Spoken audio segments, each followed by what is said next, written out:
My name is Brian, and welcome to Apologetics 101, and welcome to part 1 of our brand new series, the Tomkins Controversy. And this is a video response series. So it's responding to a very big controversy that has exploded all over YouTube. And of course, originally, give you some background of this. Originally, this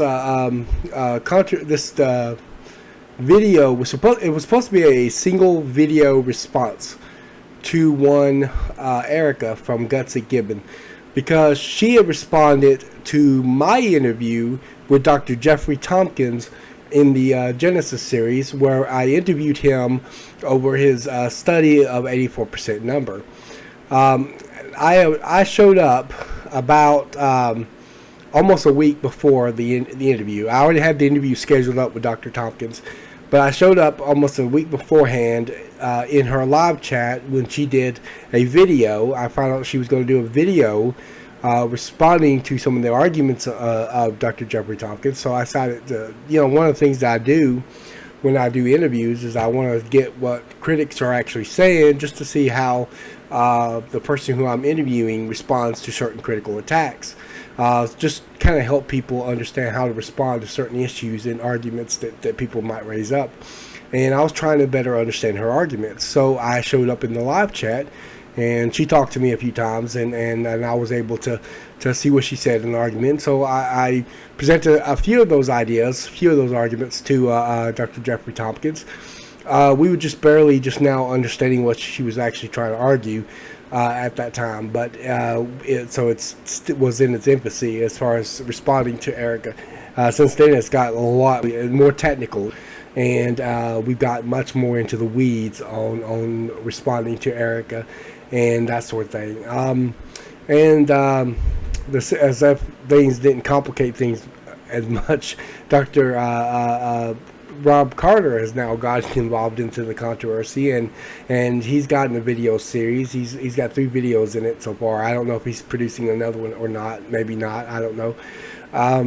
But I know he has 3 videos at the time of this recording, and in which case he responded to Erika, but he took a kind of a middle ground, and he didn't really take Tomkins' position necessarily. He thought Tomkins was making mistakes too, and he also thought that Erika made loads of mistakes, and so he just kind of took a kind of a middle ground where he thought it was above 85% but below 96%. And so so somewhere probably thought maybe in the 90s, early 90s, somewhere in there. He figured that the actual percentages. Now, of course, no one really knows the true percentage of it, because we don't have the full genome of the chimp genome. We now just have the full genome of the human genome, but that was produced, or that was published this year. That was done. That was finished this year. And so I don't think anything major has been done with it yet. Carter does something a little bit with the full human genome, and I'll be interested in to read his paper on this, because he had submitted a paper to the Journal of Creation. So I'll be interested in reading that. But it's not to the extent of Tomkins or Richard Buggs, and we'll get more into Richard Buggs here in a little bit. But it is to the it was to a little bit of into that as far as that goes. But and of course the chimp genome sequence hasn't been fully sequenced. I think Pantro 3 is the most recent, from what Carter had said in his video. Pantro 6, which is actually an earlier version. It's actually version 2 of the chimp genome. Pantro 6 is somewhat of a nickname, apparently. But Pantro 6 was what was available to Richard Buggs. Dr. Tomkins came up with this. Comes up with numbers. I mean, he's done like maybe 4 or 5 studies on this, something like that. 3 or 4 or 5, something like that. Studies on this. In which case, he's coming up with numbers usually around the middle of the 80s. Now, what happened was is that Erika responded to me, and she made a number of. I mean, she made tons of errors. She took me out of contacts. I mean, it was bad. I was very disappointed in that video. But in any given case, I do want to sit there, and I've been wanting for months now to do a response video to that. I've been preparing for it, researching it, talking to people, having interviews, etc.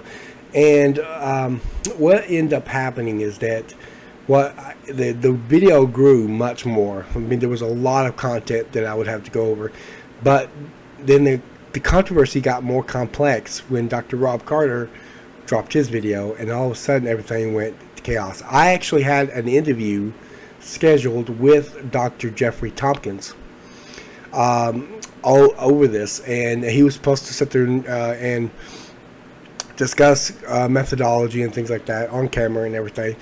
And what happened was that he found out, mainly because I told him about it, that Dr. Carter had made that video, and I guess he hadn't seen it yet at that point. And he found out, and I told him that I thought Carter and him was on the same page. He told me to give him a link. I gave him a link, and he said that he had to cancel the interview because it will cause confusion if he now does an interview now on the heels of that interview, on the heels of that video that Dr. Carter made. And so plus he has to read Carter's paper. He has to try to finish the video. I think he said he was 25 minutes in at the time he canceled, and he said that he would have to try to study and understand what Rob Carter is trying to argue for and that sort of thing. And if he does an interview right now, he said it would just add to the confusion. He said people just get confused on what's going on, and so he decided not to do it. It was very disappointing, but I understand his predicament. Him and Dr. Carter are actually friends. I mean, they're not against each other or nothing. They're both brothers in Christ,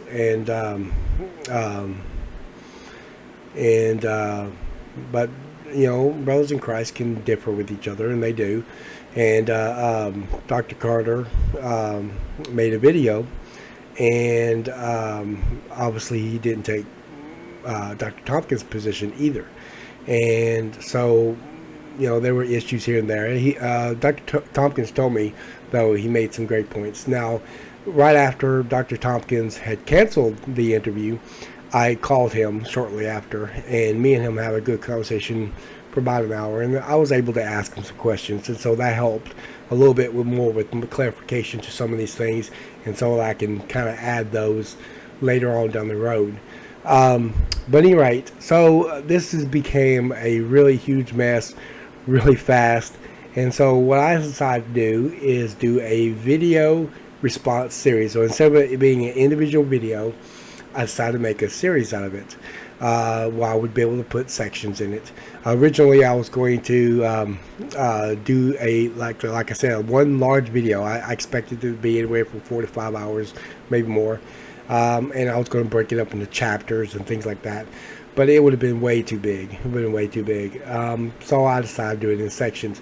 Now, I always intended to discuss Richard Buggs first. More on that in a minute. But I've always intended to discuss this first. This was going to be the first chapter in the video, and it's going to be the first section in there. Plus, I think this is going to set the foundation for everything else that's discussed in the series. And of course, this series is a video response series. So what it's going to do is it's going to respond over time to various things. It's going to respond, first of all, but it is going to respond to the video response that Erika had made, aka Gutsick Gibbon, had made against my interview with Dr. Jeffrey Tomkins. So I'm going to be responding to that, but I'm also going to be responding to her initial video that she had made also against the study and research of Dr. Jeffrey Tomkins. I'm going to be exposing errors that she made. I'm going to be talking about, I'm going to be relying heavily on what Dr. Carter also said in his video. And so we're going to be able to get into a whole lot of stuff. And I understand that I'm not going to be able to deal with the whole reason for a series is that you can't deal with everything in a single video. So I don't want any comments that's like, well, you didn't deal with the weighted averages. It's coming. It is coming. I promise you. That is one of the videos. I've got it on the docket. It's going to be one of the things that I'm going to be responding to, along with dealing with methods and things like that. And we're going to jump it all into that. We're going to talk about the problems associated with BLAST. We're going to talk about it all. And we're going to be having a good time doing it because it's going to be fun, sort of. But I'm also going to be responding to specific things that she said about me and against me and in her video responses to me and things like that. And I'm going to be talking more about that too. Now, over the phone, Dr. Tomkins told me that, okay, I guess because he wasn't sure, he had to evaluate what Dr. Carter had said and so forth, but he said his advice would be just to go with Bugs. Go with Richard Bugs. That was what he said. He said go with Richard Bugs because Richard Bugs is an evolutionist. He's working off of evolutionist data, and he is using a different algorithm. Essentially, it's LAST-Z, which is like a rewritten version of BLAST-Z, but it's called LAST-Z, LASTZ. And he's taken the alignable and the unalignable regions. And this is interesting because Dr. Tomkins said his 85% number was only the alignable regions, not the unalignable ones. He said that he downloaded he downloaded 30,000 base chromosomes or base pairs or chromosomes or something like that. But he said that I think it was maybe chromosomes, and he said he did 30,000, and he said that only 10,000 was alignable in BLAST. The 20,000 was so dissimilar that they could not be aligned. They could not be, the BLAST algorithm could not pick them up because they were so dissimilar. 20,000. So that's quite significant. So in Tomkins' 2018 paper, he says the actual number is well below 85%. Now, what people end up jumping on him is averaging 85% because it's not appropriate. He should have done it that way. Carter talks about this as well. And maybe they're right. Maybe that was the wrong approach to average it out. But the interesting thing is, Tomkins said it was well below 85%. The 85%, therefore, is the average of a number that should be much lower than 85%. If you factor in the unalignable regions. So could it possibly still fall in the mid-80s? Well, you have to see. And of course, also keep in mind that we have to extend a degree of courtesy toward Dr. Tomkins, Dr. Richard Bugs, and anyone else that's doing this in 2018. Because they are the product of their the day and age, the where they're limited on resources, they're limited on technology, they're limited on what genome sequence that they can use. At that time, the earliest chip genome sequence was Pantro 6. Now it's Pantro 3, and of course, eventually they'll have a full telomere to telomere sequence of the chip genome. And the human genome, the T2T, the telomere to telomere human genome sequence, which got finished this year, was not available to Tomkins in 2018, nor to Richard Bugs. Obviously, if it was, they would have used it. And so we have to extend that kind of charity. So whatever percent I'm arguing for Tomkins' study, I'm not saying that's the true percentage today. We don't know what the true percentage is because we don't have a full telomere to telomere sequence of the chimp genome yet in which to compare to the now newly fully sequenced human genome. We don't have that. Once we do, we will be able to make a true comparison, or at least much more. Once you factor out all the evolutionary cherry picking that they sometimes do, like 500 indels and average out more. We'll talk more about that later, and other kinds of cherry picking techniques that they use. But once you count every difference, then I think that will give you the true number of difference and similarity at that point. Would it be higher than his 85%? Maybe. Would it be lower than his 85%? Maybe. Would it be higher than 90%? Maybe. I don't know. It's really, really doubtful that it would be 95 or 96%. I mean, it's very doubtful. Because even the 96% of what we got right now is it's cherry picking a considerable amount of information, and the true similarity or true similarity of what has been done is well below that. And so I doubt it'd be 96%. I mean, there's always that possibility, but it's doubtful. All right. I don't think you'd wind up with that. I'm not sure. I wouldn't. Was Carter correct? I don't know. I do not know. And like he said himself in the same video, he don't know what the current true similarity is. That there's the only one way to find out is for the full telomere genome sequence of the chimp genome to actually happen. Once that happens, then we can be able to make an honest comparison. But right now we don't have all of the data and all of the facts. And obviously, if we're limited today, then Tomkins and Bugs was really limited back then. So we have to extend a degree of charity toward that. So when I argue for whatever numbers it comes out to be, understand I'm only arguing it for that particular time frame. I'm not arguing that that's the true similarity or dissimilarity today. I don't know what that is any more than anyone else does. So I want you to keep that in mind. But in any given case, this is a really interesting series, and I've got a lot in store for you. This series will be running in adjacent and in connection with my Genesis series. So it's going to be dealing with a lot of relative topics to the Genesis series. So you'll see some similarities, some things that maybe I've already gone over in the Genesis series, and things like that, and things that might be related to the subject matter. Same kinds of subject matters that some of the things that I've been doing in the Genesis series as well. But it's also going to be doing adjacent to the Genesis series. So I'll be doing it at the same time that I'm doing the Genesis series. It'll be a distinct series, don't get me wrong, but it'll be like side by side with it. So I'll be doing videos for the Tomkins controversy, and I'll be doing videos for the Genesis series.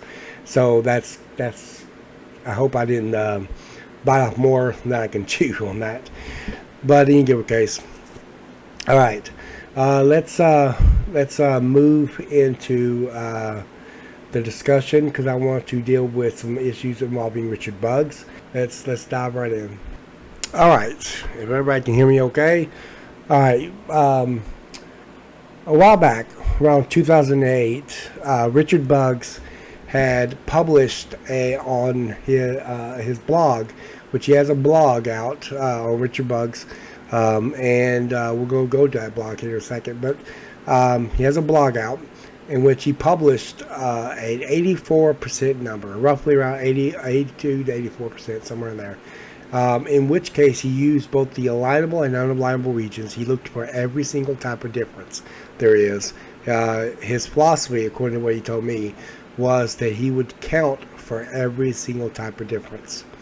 All right, so of course, naturally, he gets attacked a lot by the other theistic evolutionists, and right now we're on Biologos Forum, which is a theistic evolution site. Richard Bugs is a theistic evolutionist, but the point is he is an evolutionist. The subject's not on creation, it's on evolution, in terms of what's being claimed here on the 96% number, and so that makes Bugs' comments very strong on this. Well, anyway, he gets attacked about it, and Richard Bugs responds back on the Biologos Forum, and he talks about what he did in 2008 and 2005, and he goes further and said one thing I would emphasize. I'm not going to read all this, just read a little bit of it. One thing I would emphasize in that is that in 2008, that's when he wrote the blog, although I received quite a lot of skeptical emails about my articles, no one pointed out scientific errors. no one emailed me and said, "Hi, Richard, I know a little bit more about this than you, and you are wrong, and the unaligned sequences because of this and this," providing scientific critiques that held water. If they had done that, okay, listen to this. If they had done that, I had published a correct. I would have published a correction or retraction, but no one did, and indeed, no one has in the last 10 years. Okay, this is around 2018, 10 years after he published the original blog on this. Meanwhile, I discussed it with a lot of scientists, and those who explained it to thought I had a valid point about the unaligned sequences. All right. It says, okay, that's not saying it was perfect, and he goes further.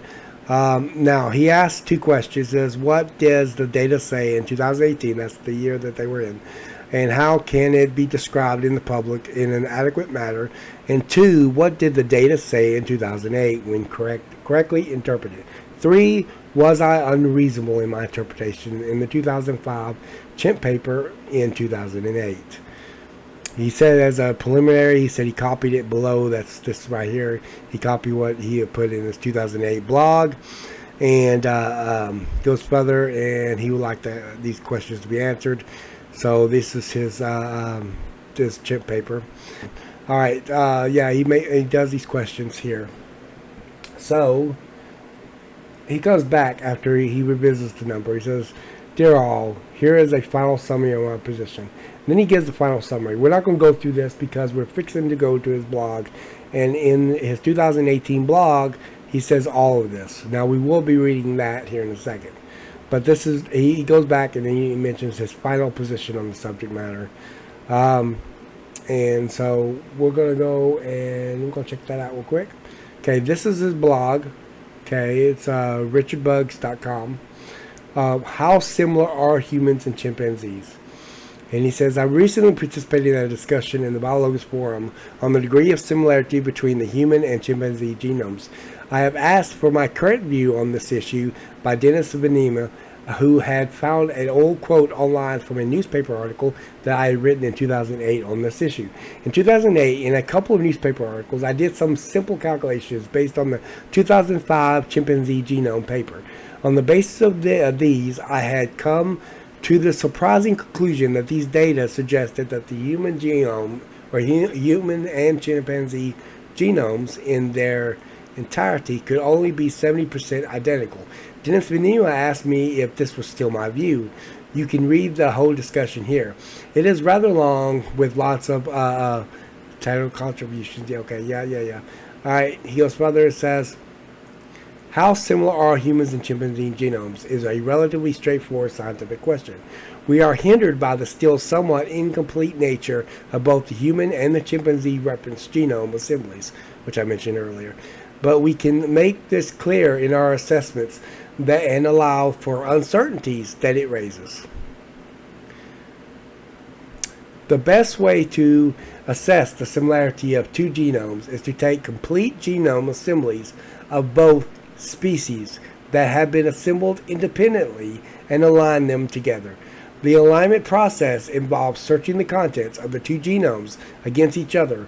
Parts of both genomes that are too different to match one another will be absent from the alignment unless they are very short, in which case they will be included as quote-unquote indels.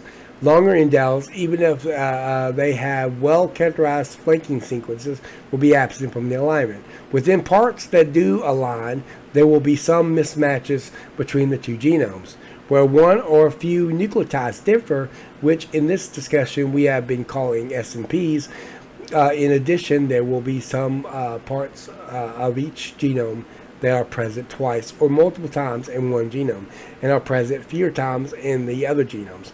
We have referred to these as paralogs or copy number variants, CNVs.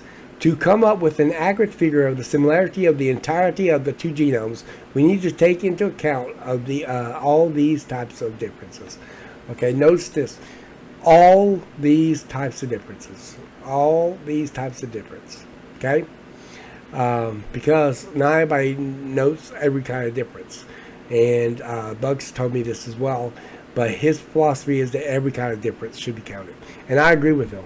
That every kind of difference should be counted. You cannot sit there and just omit certain differences and stuff. That's called cherry picking. All right.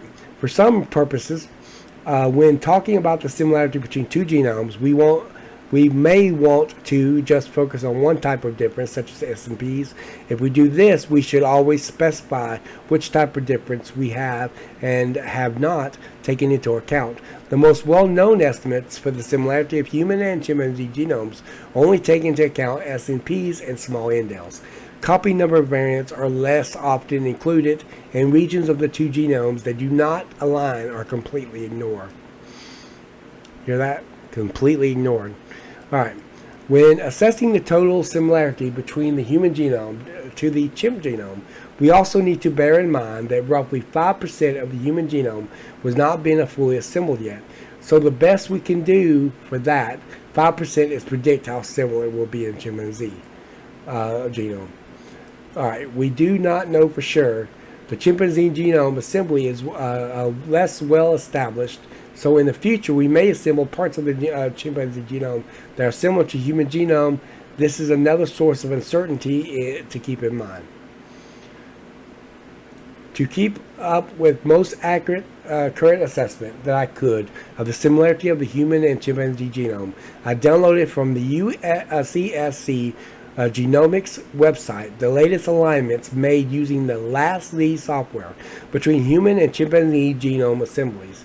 HG38, so he's using that's the most current in 2018. Obviously, it's no longer the most current, but it was at that time.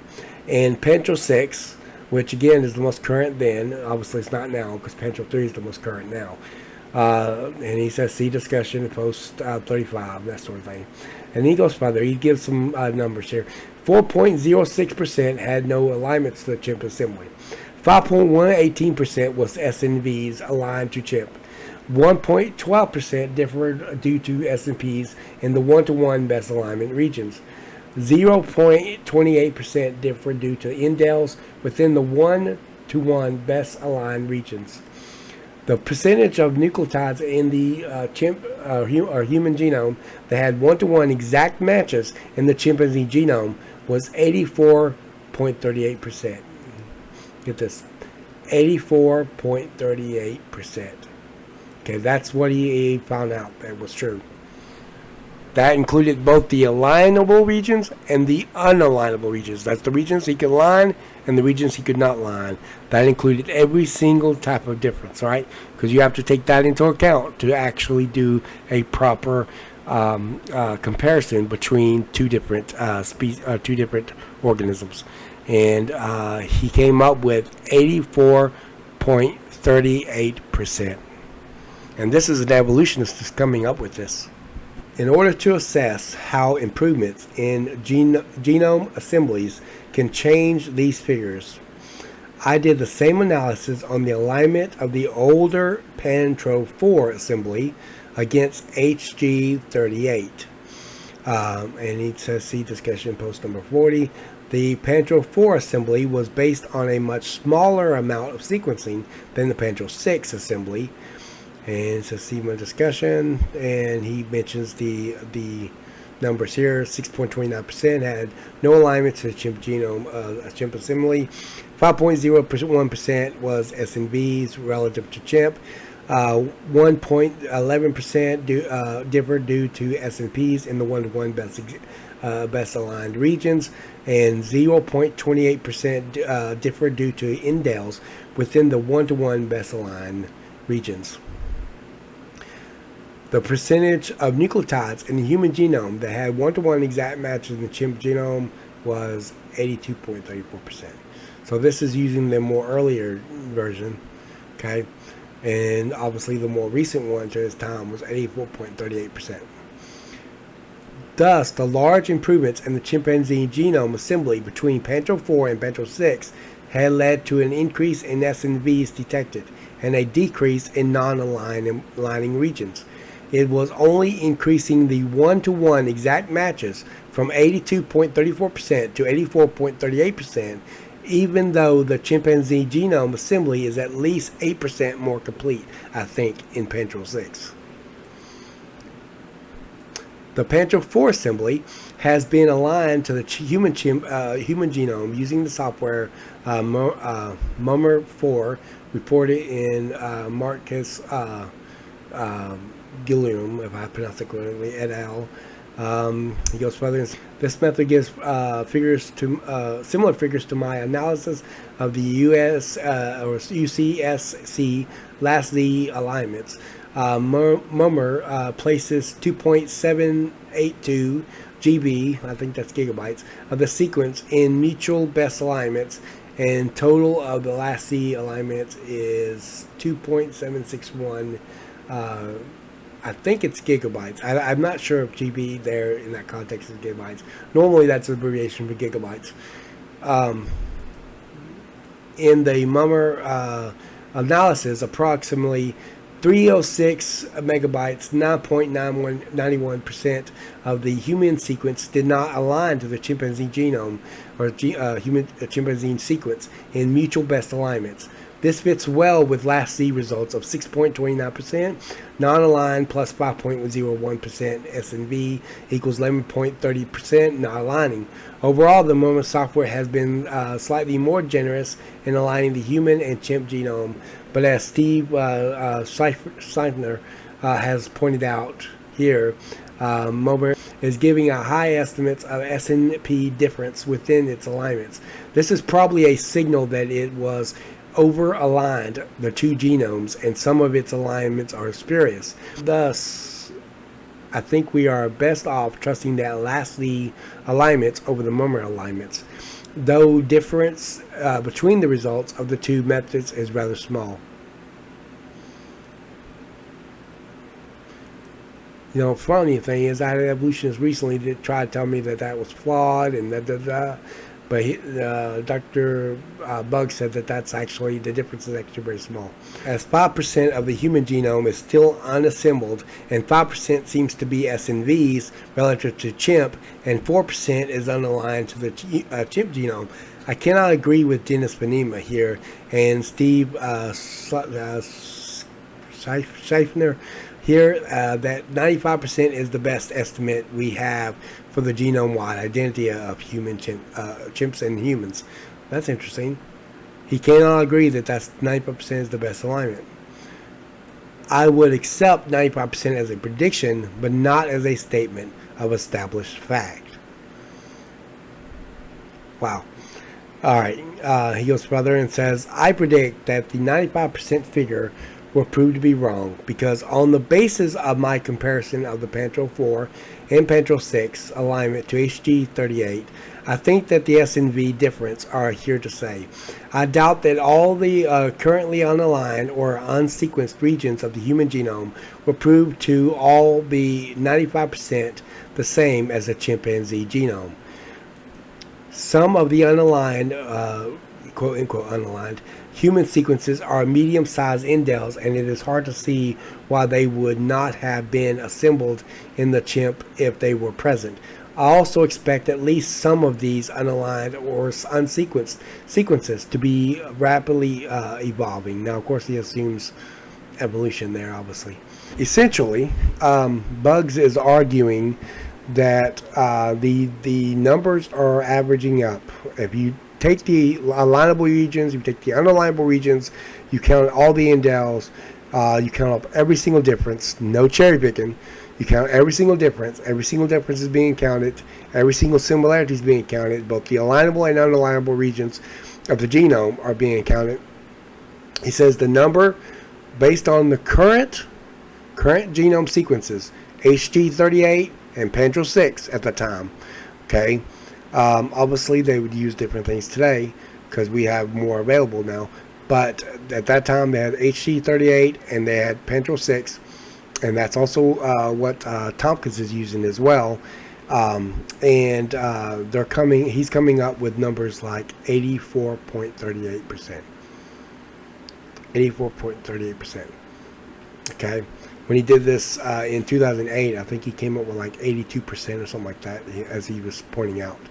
Now, couple years later, fast forward a couple years later, Richard Buggs writes a peer-reviewed publication or peer-reviewed paper in a peer-reviewed publication with a student of his named Josiah Seaman. Okay, Tomkins kept calling him Joshua Seaman. It was Josiah Seaman. I actually corrected him on the phone when we were talking, and he went back to what I just said, Josiah Seaman, which is what Carter also said. So I don't know why he kept calling him Joshua, but Josiah Seaman published a paper with his teacher or teacher, mentor, something like that, Richard Buggs, in 2020. In that paper, they talk about what's called fluent DNA, and they publish a method on determining that using that software. And in that methodology, in that paper, he didn't count centromeric DNA. He also excluded. There was a lot of stuff that was excluded. It wasn't counting the same kind of information, the same kind of differences that was being counted in his 2018 blog. But a lot of evolutionists jumped on this and says, see there, and of course, particularly Erika, and we're going to see that in a minute. But Erika jumps on this and says, see there, Buggs changed his mind. He has a different position. He published a different method. And it's funny how he says the 84% number in a blog, but he publishes in peer review on the 96% number. That's what they said. All right. Without further ado, I'm going to show those clips first. We're going to deal with some of the arguments there. And then we're going to move into showing some emails here. But I'm going to get into that in a second. So let's see what our old pal Gutsick Gibbon has to say on this. Now, one thing I will point out as a quick aside is the role that Richard Buggs plays in all of this. Buggs is a geneticist, and a conventional one by all accounts. He caused a bit of a stir in the 2010s in some circles because he actually felt that 84% similarity between humans and chimps was appropriate. He got this number by maximizing differences as well, counting each base difference as a difference in and of itself, and counting the unsequenced regions at the time in the dissimilar category. Of course, Buggs was okay with counting differences like this across the animal kingdom. All gaps would widen, and humans and chimps would still be one another's closest living relatives. This didn't stop countless creationists from name-dropping him, nor did it stop Tomkins from specifically claiming that their work corroborated one another. I want to say something about that real quick. First of all, yes, we understand that he's an evolutionist, and we understand that somehow he's going to come up with a rescue device and make his evolutionary views work out with his position on this. That's not the point of all this. In fact, if anything, him being an evolutionist does actually make this argument even stronger, because he does not have a YC bias that can be used against him. You can't say, oh, well, he's just motivated by his belief in young earth creationists. No, because he's not a young earth creationist. He's an evolutionist. And that's the whole point. I'm not saying that he's suddenly going to say, hey, look, I guess evolution is false. I'm just going to not believe that. That's not what we're arguing. That's not the point of any of our arguments on this. So the fact that he can come up with a rescue device and still hold on to his evolutionary thinking doesn't exactly surprise me, but it's irrelevant. So trying to somehow make a connection, well, they just name drop him even though he still believes evolution is possible. No one doubts that he thinks evolution is still true. So this is completely irrelevant. So this is kind of like implying the fallacy of irrelevant thesis. It was completely pointless bringing that up. Now, we could go into the details as to why some people did find Richard Buggs' method of counting up differences to be appropriate, but it's basically akin to debating whether or not you should count a page duplication in a book as a duplication of a page, or every letter as a singular difference when accounting the total similarity between the two books. All right. I wanted to comment on this real quick, what she says there. Some evolutionist has a view on how to count differences involving indels. Okay, say for example, if there is 500 indels. Let me back up for a second. All right, evolutionists believe that mutations drive their evolutionary views. That it doesn't. Mutations actually don't add new information into the genome anyhow. What mutations can do is they can scramble around the information, or they can subtract from it. When mutations subtract from the genome, that is considered a deletion. When it scrambles the information, like the letter winds up in the wrong place or something like that, that's what they call an insertion. Typically, geneticists refer to insertions and deletions by the abbreviation or acronym, or not acronym, but abbreviation indel. You know, INDEL, indel. And it stands for insertions and deletions, is what that stands for. And so, say one mutation or is believed to have caused maybe 500 indels to happen, right? Indels. And so some evolutionists think that this should be counted as one event, right? So instead of counting it as 500 differences, you count it as one event or one difference. This is a way of cherry picking the data. You wind up with a much higher number, but the unfortunate side effect of doing that is that the higher number is an artificial number, because you know there's actually more differences than that. And Erika explains this like a book, which is not an exact analogy. I know people use that books as an analogy for this, but it's not a true analogy because we're dealing with genetics. We're not dealing with a book. But she says, okay, it's akin to either counting pages in a book or counting letters on a page.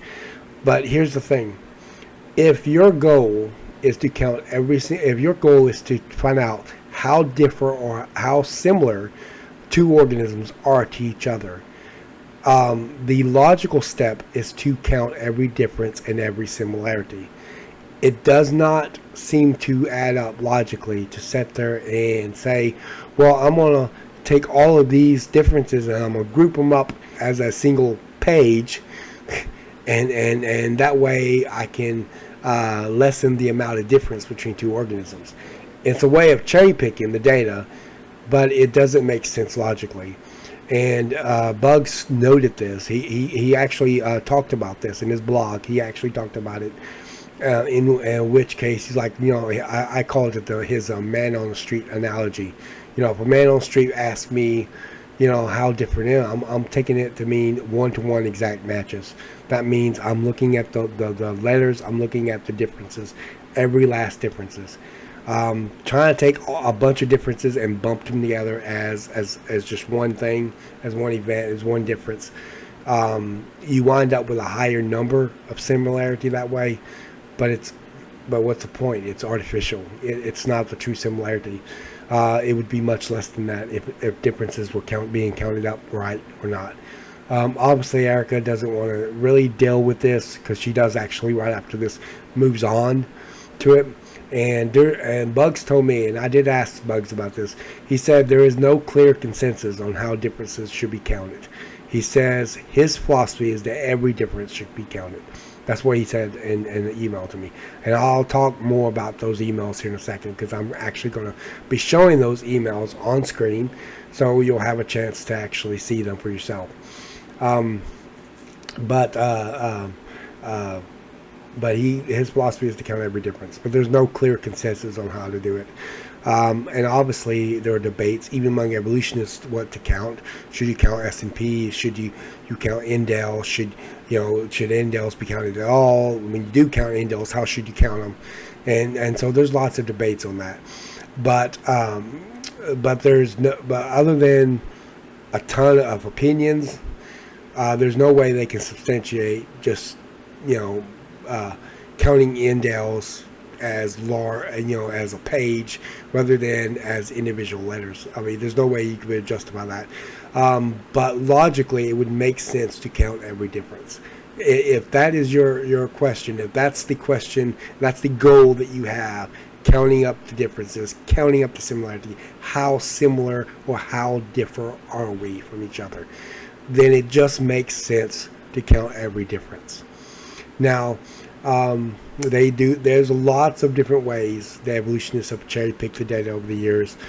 They usually exclude what they call junk DNA, that they think is DNA that has no biological functionality, and they think it's just useless DNA that's been left over from our alleged evolutionary development. And now, of course, most of that's actually been discovered to not be junk at all, and so that's interesting. And me and Donnie actually went over this. In some weeks to come, when I go through the series, we're going to actually be dealing with that, because the second part of our interview is on junk DNA. That's going to be part 3 of this series, so you'll be able to get a chance to look at that as well. So I think that's going to be very important. But obviously, there's lots of ways they try to cherry pick the data to get that higher number. But once you factor in all kinds of differences, as Bugs does, that number does lower significantly. And so that's the position that Bugs takes. Now, of course, Erika is going to assume that he must have changed his mind because of his 2020 paper. Let's get into that. It ultimately doesn't even matter, though, because in 2020, Richard Bugs published a new method of comparing genomes and found humans and chimps to be about 96% similar. I guess he finally came around.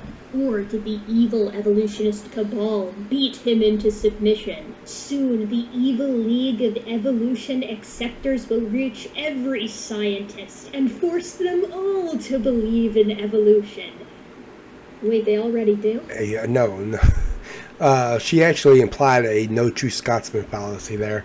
Young Earth creationists and even many old Earth creationists don't believe in evolution, and they have scientists among young Earth creationists, they have scientists among old Earth creationists, and so this is no true Scotsman fallacy.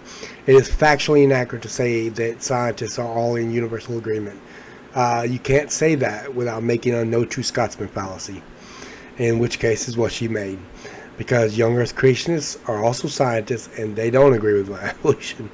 So, in addition to that, she also implied an appeal to majority fallacy. Because if she's arguing that most scientists believe in it, well, most scientists do believe in evolution. They're wrong, but they believe in it. Doesn't make it true. So, so she likes to throw up these little cheap shots. But anyhow, back to the subject matter. The 2020 paper, she said he must have changed his mind on it. Before I jump into that, I want to show a clip of Erika's response to Dr. Tomkins when he begins to talk about Richard Bugs, because I want to show that first before I jump heavily into discussing that. On the Bugs article, you said that Bugs agreed with 84% in a blog. Supposedly, he wrote a peer-reviewed paper later, changing the number to 96%. Okay, so here's the background here. Tomkins utilizes the work of Richard Bugs, like an actual legitimate scientist. He does find work, whatever, to kind of like bolster his own 84%. Notice the word legitimate. Before we keep going in that, I just want you to see that. The word legitimate is the no true Scotsman fallacy. That seems to assume that, what the no true Scotsman fallacy is when they are trying to defend their generalization by assuming that that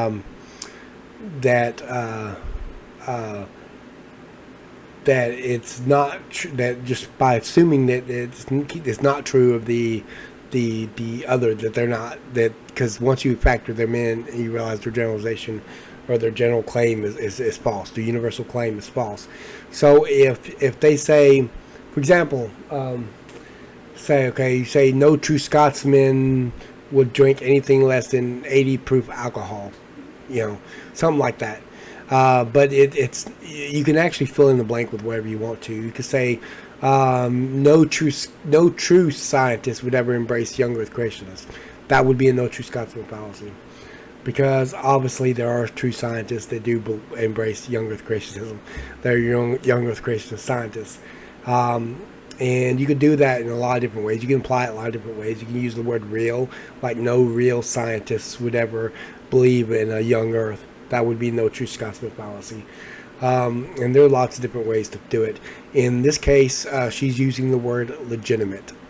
Are there legitimate scientists that reject evolution and that believe in that? Yes. In fact, she also seems to be assuming that Dr. Tomkins himself is not a legitimate scientist. By her saying that, she's assuming that he's not a legitimate scientist. That's what she's implying. And it's wrong. It's actually false. He has a PhD in genetics. He is a legitimate scientist. Very much so. You might not like his or agree with his conclusions. You might not like his methods. But he is a legitimate scientist by definition of one. So you cannot argue that he's not a legitimate scientist. So he's not really bolstering his 84% number on the basis of another scientist. That's not the point. What he's doing is he's showing that Bugs is independent. Okay, Richard Bugs is acting independent of him and coming up with the same numbers as him around the same time as him, but independently of him, using a different algorithm, using evolutionist's own data. He's an evolutionist himself, and so that counts strongly in favor of this, and so Tomkins uses that, but he's not using it to bolster his study. His study is what it is. Instead he's saying, okay, this is interesting. He's coming up with the same results I am, and we're not corroborating with each other or anything like that. And so he's coming up with the same results. So that's interesting. And even Tomkins said on the phone, it's interesting how his numbers and Richard Bugg's numbers are adding up to the same. Now, of course, she's going to go a little bit more into that because she's going to talk about that 2020 paper like she did in her previous video. So let's move forward. Because Richard Bugs said he's put forward the 84% number as this similarity for humans and chimps, but he does it on the basis of something else. He does it on the basis of how you handle indels. So like I said earlier, you've got weighted, unweighted, that's a problem. Gapped, ungapped, that's a problem. And then how do you handle indels? So Bugs is making his arguments on a completely different foundation as compared to Jeff. He's including the alignable regions and the unalignable regions. True enough, Dr. Jeffrey Tomkins is not including the unalignable regions, but he says this in his paper, his 2018 paper, and that's why he says that the true number, the true average, was below the 85%, because there was obviously regions of the genome he could not align. And when Bugs was making these arguments, he was doing himself again on his blog, on the Biologos forum, etc. So he doesn't really say very much about it, and then he goes on in 2020, publishes with a student a paper on using it's like what is it? It's like an imaging. It's like looking at the pictorial content, something like that, on chromosome. Let me just find it. Hold on. Richard, I think it's in Frontiers. Frontiers? I think it's in Frontiers. Chromosomes, maybe? You got that? Oh. Chromosome. Okay, here we go. It is called Fluent DNA, Nucleotide Visualization. Why did I keep saying pictorial? Visualization, that makes a lot more sense. Okay, so I'm not going to switch it over because it's not really worth it, but it's called Fluent DNA, Nucleotide Visualization of Whole Genomes, Annotations, and Alignments, and it's by Richard Bugs and Seaman, his student. And they come up with a 96% for the similarity between humans and chimps. So the thing that Tomkins doesn't like here is that Tomkins is like, oh, well, maybe Richard Bugs did publish with his student on a 96% similarity between humans and chimps, but earlier he published in a blog that there was an 84% similarity, so who will you believe? And it's like... That's not... Hold on. I'm going to believe the published paper. All right. That's not what Tomkins had done. Tomkins didn't say, "Hey, look, you can disregard whatever he said." No, what he said is that Richard Bugs published paper by him and Josiah Seaman did not count for the same kinds of differences. In fact, its goal was to test fluent DNA. And I actually confirmed this through Richard Buggs, which we're going to get into in a second, because I'm going to be showing you some email conversations that me and Richard Buggs had over this, and you're going to see in a minute that he confirms everything that Tomkins had said. So, again, she's mischaracterizing what Tomkins actually said and what he was actually referring to. And, of course, she's going to try to make a connection between, oh, well, I think it's funny that Richard Buggs publishes in a blog, but then, you know, he publishes the 96% number in a paper. That's going to be very embarrassing for her when I expose those emails. But let's hear her out there. Because, like, Buggs could have just published on the 84%. And, like, he probably... I find it hard to believe that Richard Buggs published in a blog the 84% number, then published in an actual conventional science magazine, or journal, excuse me, the 96 number, but he actually just still holds to the 84 number, right? I don't really believe that. I find that hard to believe, especially because the evidence that Tomkins presents is that someone told him... Sorry, I got several. Someone told him that Buggs said that. That's not what he said, but we'll get into that in a second, because she's gonna show what he actually said, but then she's gonna completely put words in his mouth he never actually said. Completely put words in his mouth he never actually said, and take them out of context. So that's not what he said. But just pay attention to that, what she just said. I find it very hard to believe that he would publish, he would hold to the 84%, but publish on 96%. Except the 96% was not factoring the same kind of differences. The goal of that paper was to test the accuracy of fluent DNA in doing these kinds of comparisons. It was not to make the genetic comparisons between two organisms, because if he did, he would have to be complete, because his own philosophy would count every single kind of differences, and this study did not count for every single kind of differences. In fact, it even says in the paper that it excluded centromeric DNA. It actually says that in the paper.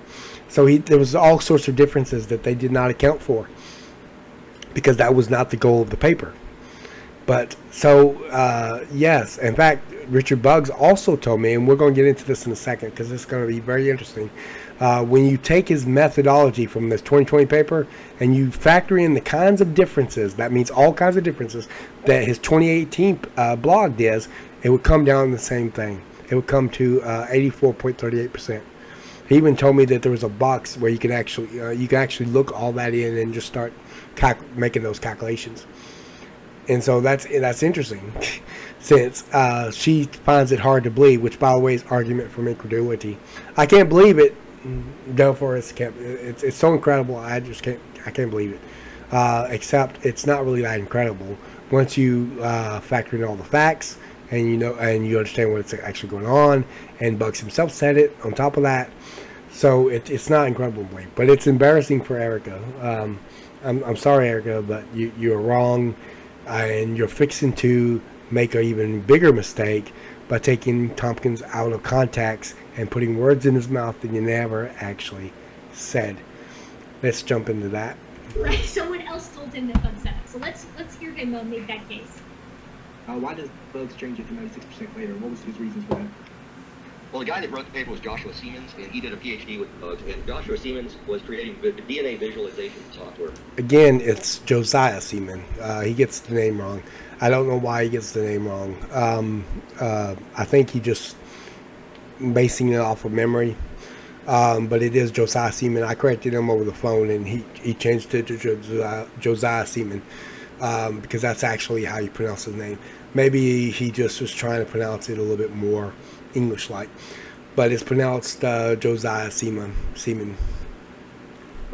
the software wasn't necessarily intended to do these really genome-wide alignment comparisons.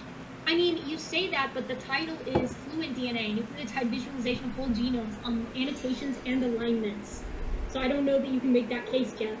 Yes, you can, actually. And Buggs himself makes it. We'll get into that in a little bit, but Buggs himself makes it. So this is not everything that Tomkins is saying here is absolutely confirmed. Was absolutely 100% confirmed by Richard Buggs. So Tomkins was right.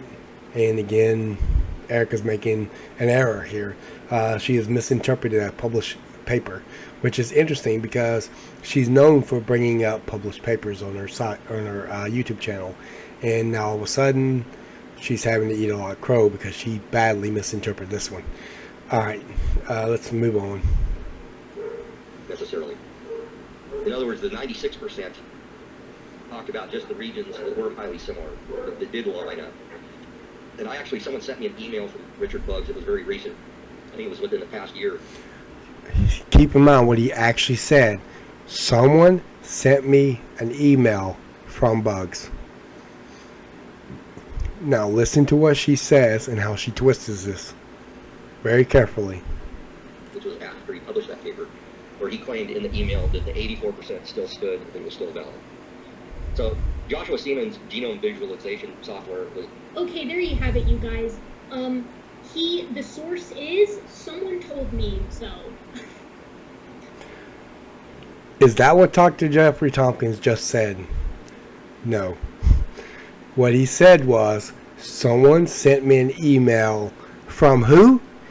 From Buggs. So who was the originator of the email?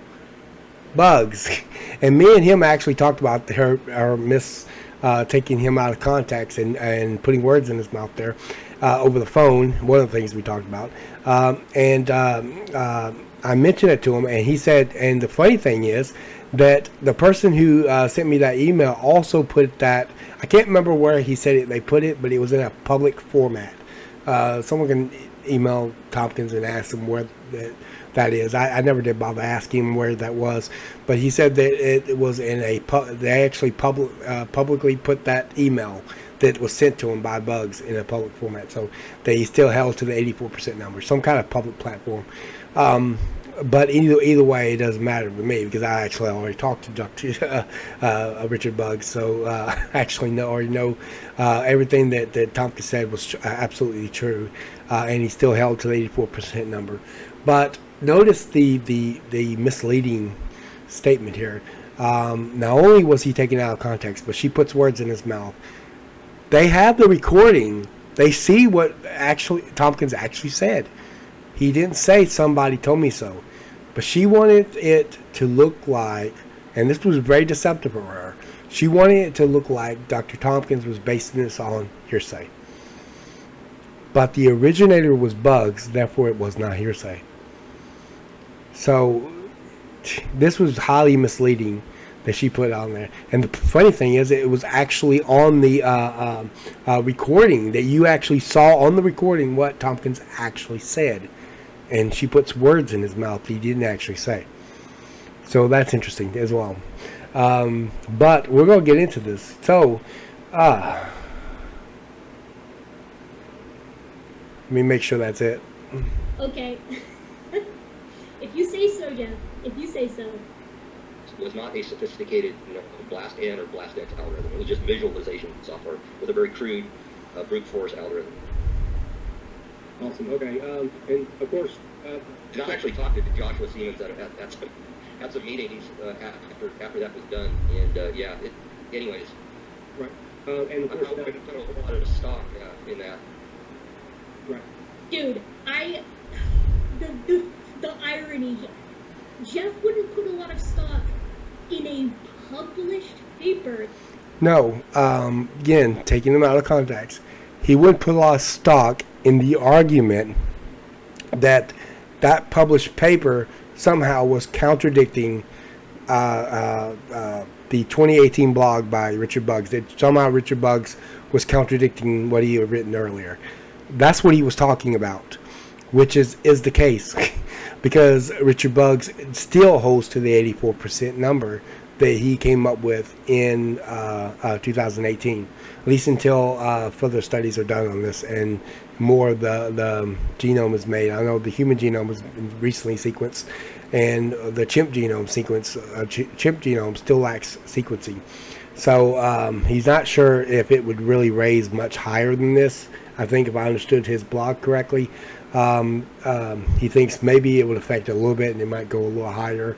95% is possible. He said he would accept that as a prediction, but it's doubt. But he seemed to be expressed doubt that it would be 95%, and I expressed doubt that it would be even 95% as well, even after the telomere to telomere sequencing of the chimp genome has happened, and they can have that to compare to the full telomere to telomere sequence of the human genome, and be able to count every difference and so forth. But so I doubt if it would be 95% as well. But in given case, he does hold to that 84% number. Everything Tomkins said here is about to be confirmed. Take that into mind. Everything that Tomkins said here is about to be confirmed. The very things that she's denying here.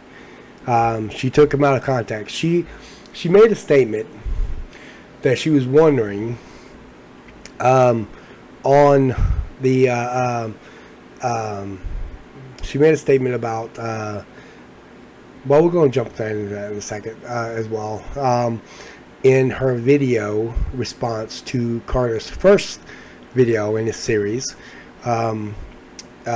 he's calling it his unintentional series, but in his first video in his series on YouTube on biblical genetics, in which case she responds to that video with a response video, and I'm included toward the end of the video.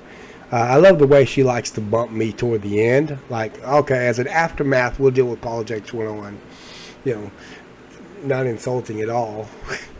But anyway, but we're going to jump right into that. But she wondered what in that video. She was wondering or she said that some reason I had a issue with what he said on Richard Buggs, and that wasn't the issue. I didn't have a personal problem with. I disagree with her, but the reason I contacted Richard Buggs is because of this. Is because she took Tomkins out of context and she misrepresented him and put words in his mouth he never actually said. And this is what prompted my mind. Again, I wasn't mad. I don't get mad at stuff like this, but rather, it prompted me to say, okay, I think if you want to know somebody's position, just ask them. And so that's what I did. I looked for his email, Richard Buggs' email, and I sent the first email to Richard Buggs. And since then, we've had incredible conversations since then. But I'll get into that here in a second, at least some of it. I'm not going to read every email, but I will read some of it. All right, but before we do that, I want to jump into another video. This is Erika's response to Dr. Carter's video, but she includes a section where she deals with something I said in the comment section. Let's deal with that at this point. There's one more thing I want to talk about that's going on in the comments here, and it has to do with Apologetics 101. Apologetics 101 is a newer apologetics YouTube channel, and the reason... Not a newer apologetic YouTube channel. I might be new to her, because she doesn't know me, just like she's new to me. Because I actually didn't discover her until this year. I didn't even know who she was until this year. I actually didn't even know... I was already knew who Donnie Badinsky was from Standing for Truth at this point, but I didn't know that they knew each other at that point when I found out about her. I found out about her because she responded to my favorite Christian apologist and younger Christian scientist, Dr. Jason Lau. That's how I found out about her. But she's new to me, just like I'm new to her. But I'm not a new YouTube channel. In fact, she's probably got maybe a little over a year over me. I've been here about around 3 years. She's been about 4 years or so. So she's might got a little over a year on me on the YouTube. But I've been on YouTube for the past 3 years. But before my Genesis series, I notice my voice is getting a little cracked. Probably because I'm getting over strep throat and because my throat's getting too dry. But anyway, I've been around for about 3 years, and it'd be 3 years exactly toward the end of this December. So in a couple months, I've been on YouTube for 3 years exactly. And so she's been on maybe a little over 4 years. I'm going by her earliest video that I saw on her channel sometime back. So I'm thinking she's been on YouTube for a little over 4 years. So roughly a little over a year from me. So, you know, that's that. But she says newer, so, but anyway, it's wrong. It's incorrect. I'm not a new YouTuber. I'm not a newer YouTuber. I'm not newish. I'm not sort of new. I've been around for about 3 years. But when my Genesis series came out is when I actually started getting people that actually started knowing who I am. I had like 29 subscribers before the Genesis series. After the Genesis series, I'm still doing the Genesis series now, and right now, currently, I'm at 145 subscribers. So it's still going strong now. And now I got the Tomkins controversy, this new series that I'm doing now too, as well, on top of the Genesis series. But in any given case, but no, I'm not a newer YouTuber. I know them is because they watched my Jeffrey Tomkins lambasting video, and then shortly after had an interview with Jeffrey Tomkins and attempted to suss out the reason why he could still excuse Jeffrey Tomkins' work in that video. No, I did not. For start with, I didn't make the interview with Dr. Jeffrey Tomkins because I watched her video about a week before that. I already had the interview scheduled with Dr. Jeffrey Tomkins. I even told her and everybody in the chat at the time of the video, I had an interview with Dr. Jeffrey Tomkins that very Tuesday, the very upcoming Tuesday, is when I had the interview with Dr. Jeffrey Tomkins. I was just trying to better understand their arguments so I can kind of relay some of these criticisms. Now, the purpose of the video was not intended to be a response video to Erika. This is a response video to Erika. That was not intended to be a response video to Erika, because she keeps treating it like that's what I intended it. But I actually didn't intend that for that reason. He said that he can still excuse Dr. Jeffrey Tompkins' work. No, that was not my goal. My goal is that when I interview people, I tend to examine critical attacks that have been made against a person's particular arguments, and then I want to see how they respond. And the purpose of doing this is to help others to be able to respond to those same objections and understand how to respond to them. I started doing this in my interviews with Dr. Jason Lau, who has been on my channel many times, even apart from the Genesis series, and even before the Genesis series. My last video I did with him on Distant Starlight was like over 3,000 views currently, and it's still going strong as far as that goes. Most everybody liked it, except for the critics, obviously. But I think it's got like almost 60 likes now, or maybe even over 60. I can't remember. I have to look again. I looked this morning, but I can't remember now if it was almost 60 or over 60. But anyway, I've had him on many times, and he was also the first person I ever interviewed on this channel as well. And Dr. and I always love the way Dr. Jason Lau answers criticisms, right? Always love the way he responds to critics, and he even has sections on his website where he actually responds to criticisms made by critics and so forth. And I always love hearing how he responds to things. It's always enjoyable. Any given case, I started the practice with him, and then after that I just started continuing it and I would research a little bit and bring it up to someone that I'm interviewing, some critics and that what they're saying, and just to get them to respond. And the purpose of doing this is just to help people to understand how to respond to certain objections to it. Obviously, and I try to be as in-depth as possible.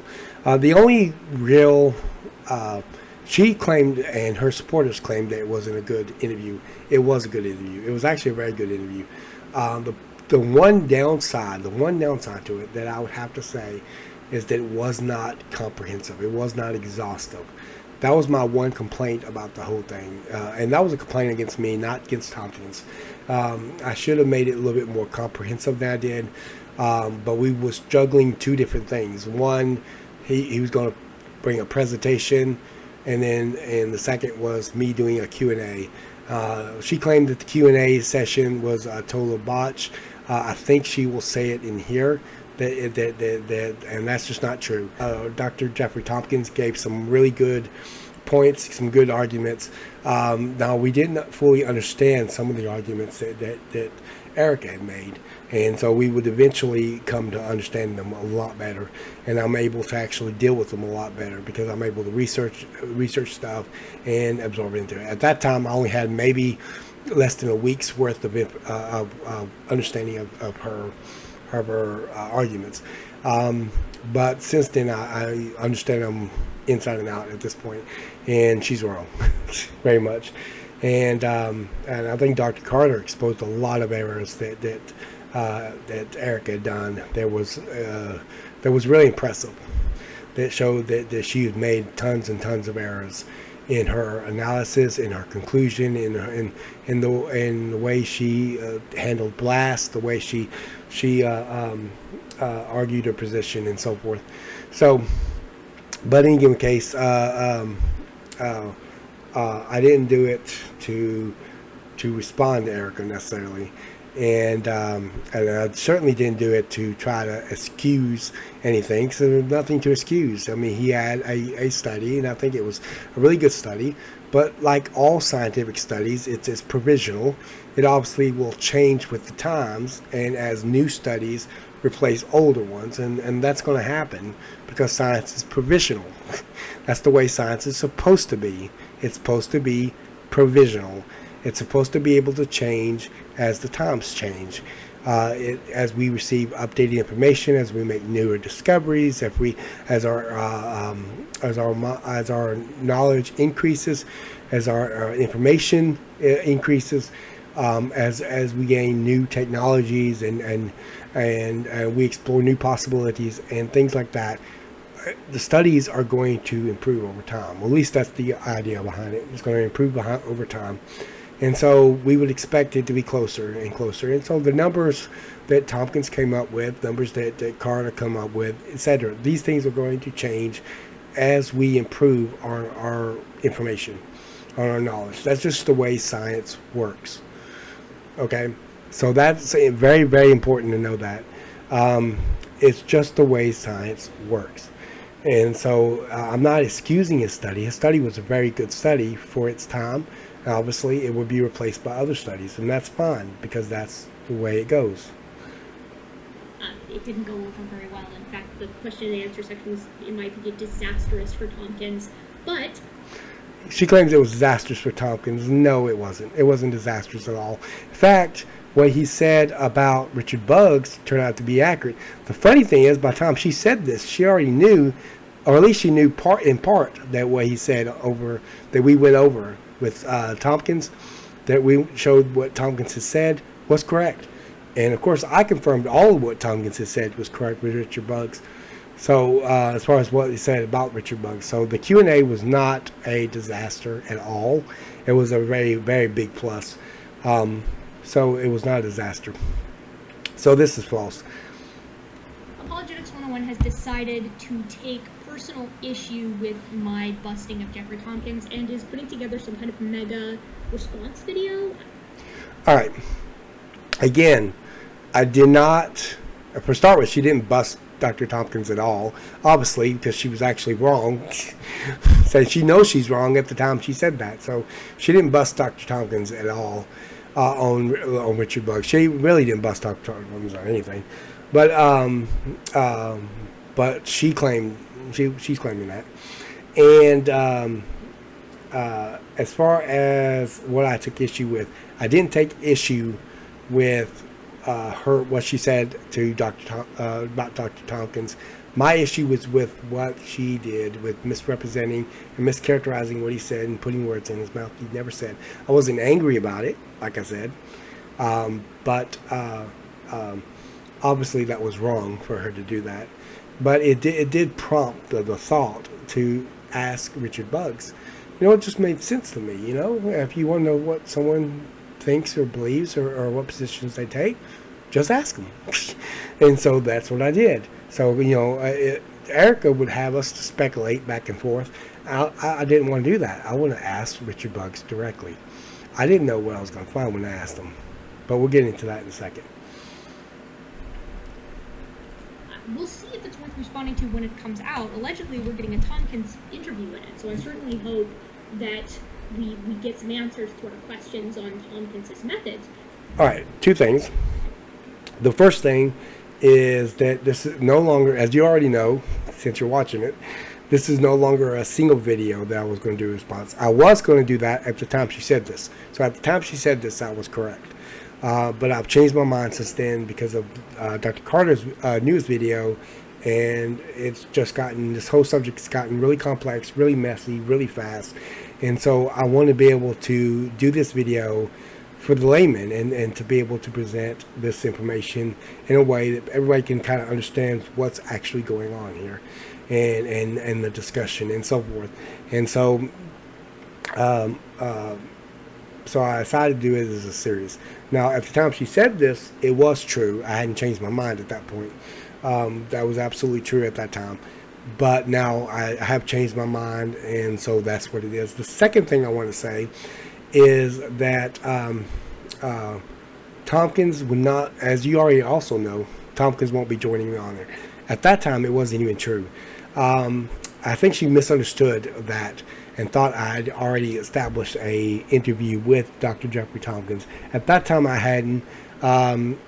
Dr. Jeffrey Tomkins told me maybe he could do it in October and gave me kind of maybe. He didn't guarantee me or anything. And so I waited and I decided to push the video response off. I'm glad I did now because it's a lot better the way I'm presenting it now. But I decided to push it off until October and see if I can get an interview with her. And Dr. Tomkins eventually told me, yeah, I'm available in the 17th of October. And so we set up a date for the interview. But it was after this. So this was not true at that time. She apparently misunderstood and thought I already had the interview with Dr. Jeffrey Tomkins, or at least had it guaranteed to me or something. But I hadn't at that time. I was hoping for it. I had high hopes for it. Yeah. And I couldn't wait, if it did happen. Eventually we did establish an interview, but unfortunately, as also already mentioned, he canceled a day before our interview recently.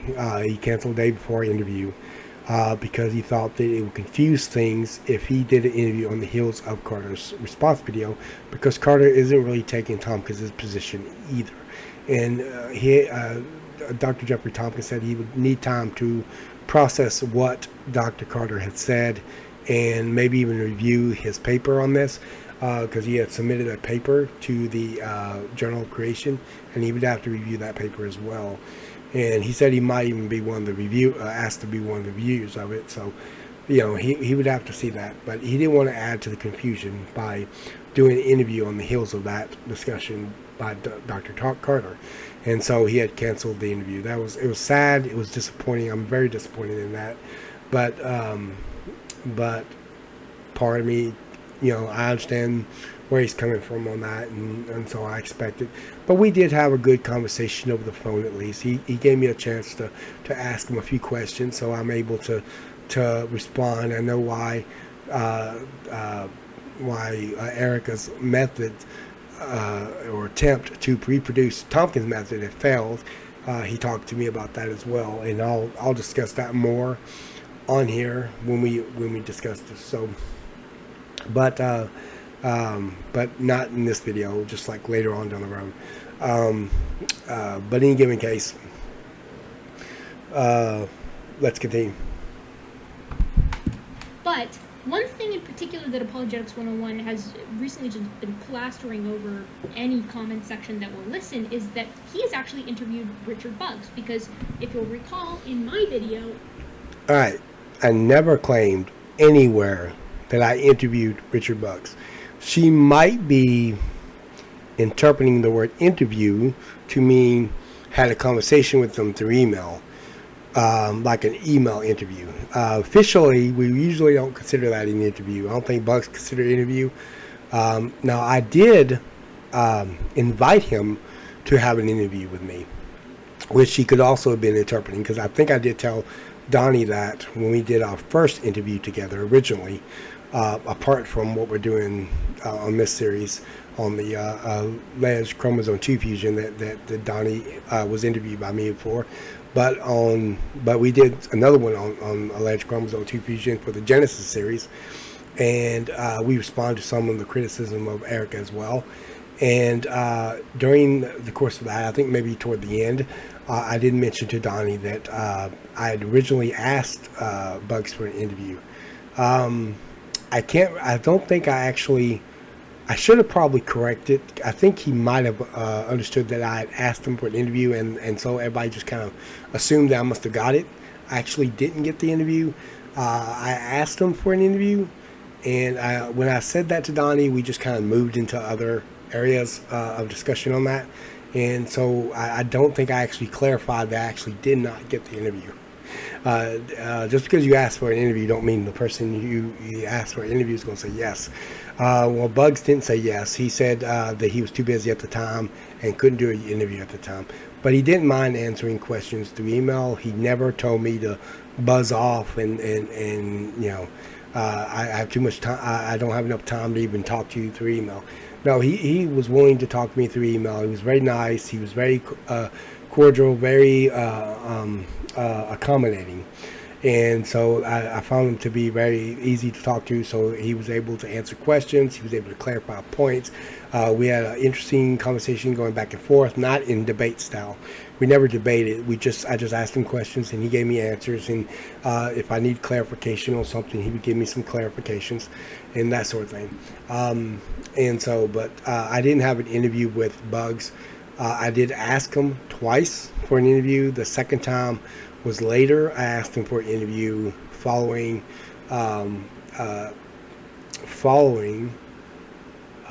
Carter's original response video, because I wanted to sit there and discuss the 2020 paper that he had with him, and that's when, and apparently Erika contacted him shortly after, because I went all over what she's fixing to talk about here.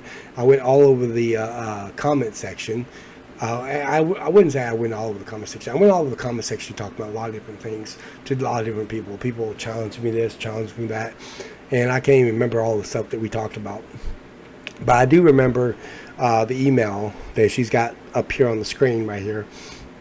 And I mentioned that I did drop the ball with that particular email because I had asked him that following what Dr. Carter had said in his original video. And so I wanted to ask him directly. I never asked him directly about the 2020 paper because everything else he said in the email exchange said he still took the position of 2018. He hadn't revisited those numbers since 2018, but he did, so he doesn't know where it stands today. But he does say that in 2018, this is the position that I took at that time, when I visit those numbers. And so, and he still holds to that until further research is done, and he's able to look at the numbers again using the up-to-date genome sequences that they have and that sort of thing. And obviously those numbers are subject to change because of that. In which case, but I wanted to know about his 2020 paper. 2020 paper, was that a revision of what Dr. Bugs had put in his 2018 blog? Turned out it was not. Anyway, I dropped the ball on this early. Now, of course, I've been talking about it for a little bit of time, so this is not the first time I dropped the ball on it. But I did throw out that bombshell right there in the comment section. And so she decided to respond to that comment. And it prompted her to go and email Bugs as well. And we'll get into that here in a little bit, because we're going to deal with that, because Bugs actually does talk to me about what he talked to her about. And so I know what he said to her, but she's going to say something very misleading here in a second. But let's see what she says. Well, I talk about how Richard Bugs seemingly has changed his mind on the 84% that he sort of published and Tomkins used to pretend like there was an evolutionary biologist that corroborated him back in like the late 2010s. It was a whole thing. Apologetics 101 thought that was sussy and decided to reach out to Richard Bugs himself, and here's what he has to say about that. He said the email had to come in from Richard Bugs confirming what Dr. Rob Carter said in the above video. Quote, Josiah Siemens' paper does not try to do the same kind of comparison as my 2018 blog article. It does not take into account all types of differences that the 2018 article does. Unquote. This email has been forwarded over to Donnie Badinsky of the Standing for Truth Ministries. Erika, you have been refuted. All right, that last statement and that last sentence sounds nothing like me. So notice you change your tone. That's when you change your tone like that in the middle of an argument. That's an example of a what's called a question begging epithet fallacy. You're trying to persuade by changing your tone, changing the volume of your. Some people like to change the volume in debates, get a little bit more aggressive, get a little bit more volatile sounding, and that sort of thing. All those same kinds of things would. And those are minor examples, but there's actually other examples as well of question begging epithet. But that's just a question begging epithet fallacy. She's changing her tone that is obviously to a tone that I don't actually sound like. So if it's some way I sound like, I certainly don't I'm not thinking that way when I write that comment. So this is just childish to do it this way. I guess she took it as a personal offense toward her. Which it actually was not. She is refuted, and I did refute her. She is refuted on this, badly refuted on this. We'll get more into that in a little bit, and you'll see just how deep this refutation actually goes. But she's actually is refuted on this. Now, whether she'll admit to being refuted or not is another thing entirely. I don't know if she'll admit to being refuted. I don't know how she's going to handle what Richard Buggs actually said, but the bottom line is I dropped the ball on this. It's not the first time I dropped the ball on it, but she's treating it like it is. And so let's see what she says. Well, here's the thing, Apologetics 101. You usually want to save these kinds of big reveals that you contacted somebody for your actual response video. That's a YouTuber tip from one YouTuber to another. It creates suspense, and you get like a nice punchline at the end of the video. Because you've been posting this everywhere, so I also just went ahead and emailed Richard Buggs, and you're not going to like the conversation we had. But because I'm a professional YouTuber on the side as my side hustle, I'm going to save that punchline for when we review your mega debunk of my Tomkins material, right? We're going to do like a nice little suspense here. This is how the pros do it. Well, I always tell the truth, and this is how honest people do it. I'm sorry, I couldn't help myself. But in any given case, I am a professional. I've been on YouTube for about 3 years. I am a professional YouTuber. Now, if you mean by professional as someone who makes money from YouTube, then I don't do that. But because then again, you'd also have to discount others who don't make money from YouTube as well. Or if they do make money from YouTube, it's very slight. But I'm a professional in the sense that I make videos, that I am actually a video YouTube content creator. I'm actually a content creator for YouTube. I think I've got like 60, it might be over that. I think last time I checked it was over 65, but it actually might be more than that because I've had a couple videos since then. But roughly less than 70 videos on my channel, 70, 80 videos, something like that. And on my channel, and so I've made a lot of videos. If you've been on my channel, you'd actually see that and know that this is not my first rodeo. By the way, I was actually originally going to keep that to myself. I wasn't really going to tell anybody at all, not even Donnie. I was kind of excited about it that I found this out because it was actually the first error that I actually exposed that Erika had made. It's not the last, not by a long shot, but it was the first one that I exposed that Erika had made on this. And I did get excited. Originally, I got excited. I told Donnie, me and Donnie from Standing for Truth know each other, so I sat there and discussed it with him and talked to him about that. And I was originally going to edit that out, but I think I might have included that in, just because I like that information. I like that. So, like I said, this is not the first time I dropped the ball anyhow, but I did get kind of overexcited because Dr. Rob Carter mentioned talking to Josiah Seaman, which, by the way, me and Tomkins also talked about that. We talked about a great many times things, but that's one of the things that he did bring up to me. But apparently, Carter said he talked to Josiah Seaman, and what he said about when Josiah Seaman told him that he didn't count the same kinds of differences, that there were tons of differences that were being omitted and that sort of thing, it was absolutely true. That was absolutely true. I checked with Richard Buggs. I'd already began email conversations with him, and I'm going to talk a little bit more about that in a second. But I'd already began email conversations with Richard Buggs at this point, and so I went ahead and sent him an email, and I asked him about his 2020 paper directly, and he said that was not intended to be the same kinds of differences. It did not count for the same kind of differences as this 2018 paper. Now, all right. Just to let you know, Erika treats this like I lost my edge because I dropped the ball on this. Actually, I did not lose my edge on this at all, by any stretch of the imagination. Why is that?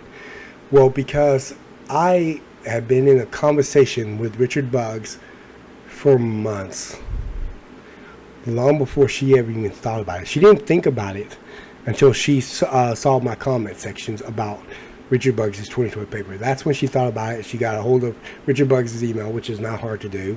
So she could have done it months ago when I did it, and she didn't, and sent him an email. And me and Richard Buggs actually talked about that too, and we'll get into that in a little bit. But she sent him an email. And so she thinks, oh, well, now you've lost your edge because now I know that you have emailed Buggs. But what you didn't know, Erika, is I've been emailing him for months. Ever since you launched your response video to me and Tomkins' interview. I've been talking to him for a while. So I have discussed a lot of different things with him, including on genetics, including on his methods, etc. And we've had an excellent back and forth. And of course, in a figurative sense, I have him on speed dial. In the digital world, I have him on speed dial. And so if she says something that's wrong, inaccurate, or misleading, or even just outright false to what is Dr. Buggs' position, or why he believes something, or what he's arguing, I can easily email him again to ask him about it. So this does not mean I lost my edge at all, Erika. On the contrary, I haven't. It's weird because it's like you're assuming that just because you just now found out that I had conversations with Buggs about all this, that automatically I lost my advantage over you. But I actually did not, because I've been in conversation with Richard Buggs for months. So I have not lost my edge. In fact, if anything, I've just exploded a punchline that you didn't know. He's been in contact with Richard Buggs for the last couple months or so. Yep. So I did not lose my edge at all on any level. So it's funny that you should say that. But in any given case. All right. Back to what she said here. What she said here is very deceptive. Okay. She's trying to make it look like she got conflicting information from Buggs. She's trying to make it look like that Buggs told her something that I won't like, and here it comes when she does a response video. I just ain't gonna like what she says. This is all very deceptive. Buggs told me what they talked about in about 2020 paper was not revision. In fact, if you calculate the same kind of numbers, same kind of differences that he counted in his 2018 blog and used that same method they used in this 2020 paper, you come up with the same percentage you did in this 2018 blog. That's what he said. So this was very deceptive. I don't know who this was intended to mislead. I don't know if it was intended to make me sweat, or it was intended to mislead her own followers into thinking that she got some kind of conflicting information. There was a comment by someone who supports her channel who mentioned it to me, and he or she mentioned it to me. They had mentioned it to me before I had a chance to watch this video fully. I hadn't a chance to watch this fully one time yet. I was watching it in parts because it's hard to sometimes endure some of her stuff. But I was watching it in parts. But when they told me this, I went immediately to this video to finish it. And what they had told me was that,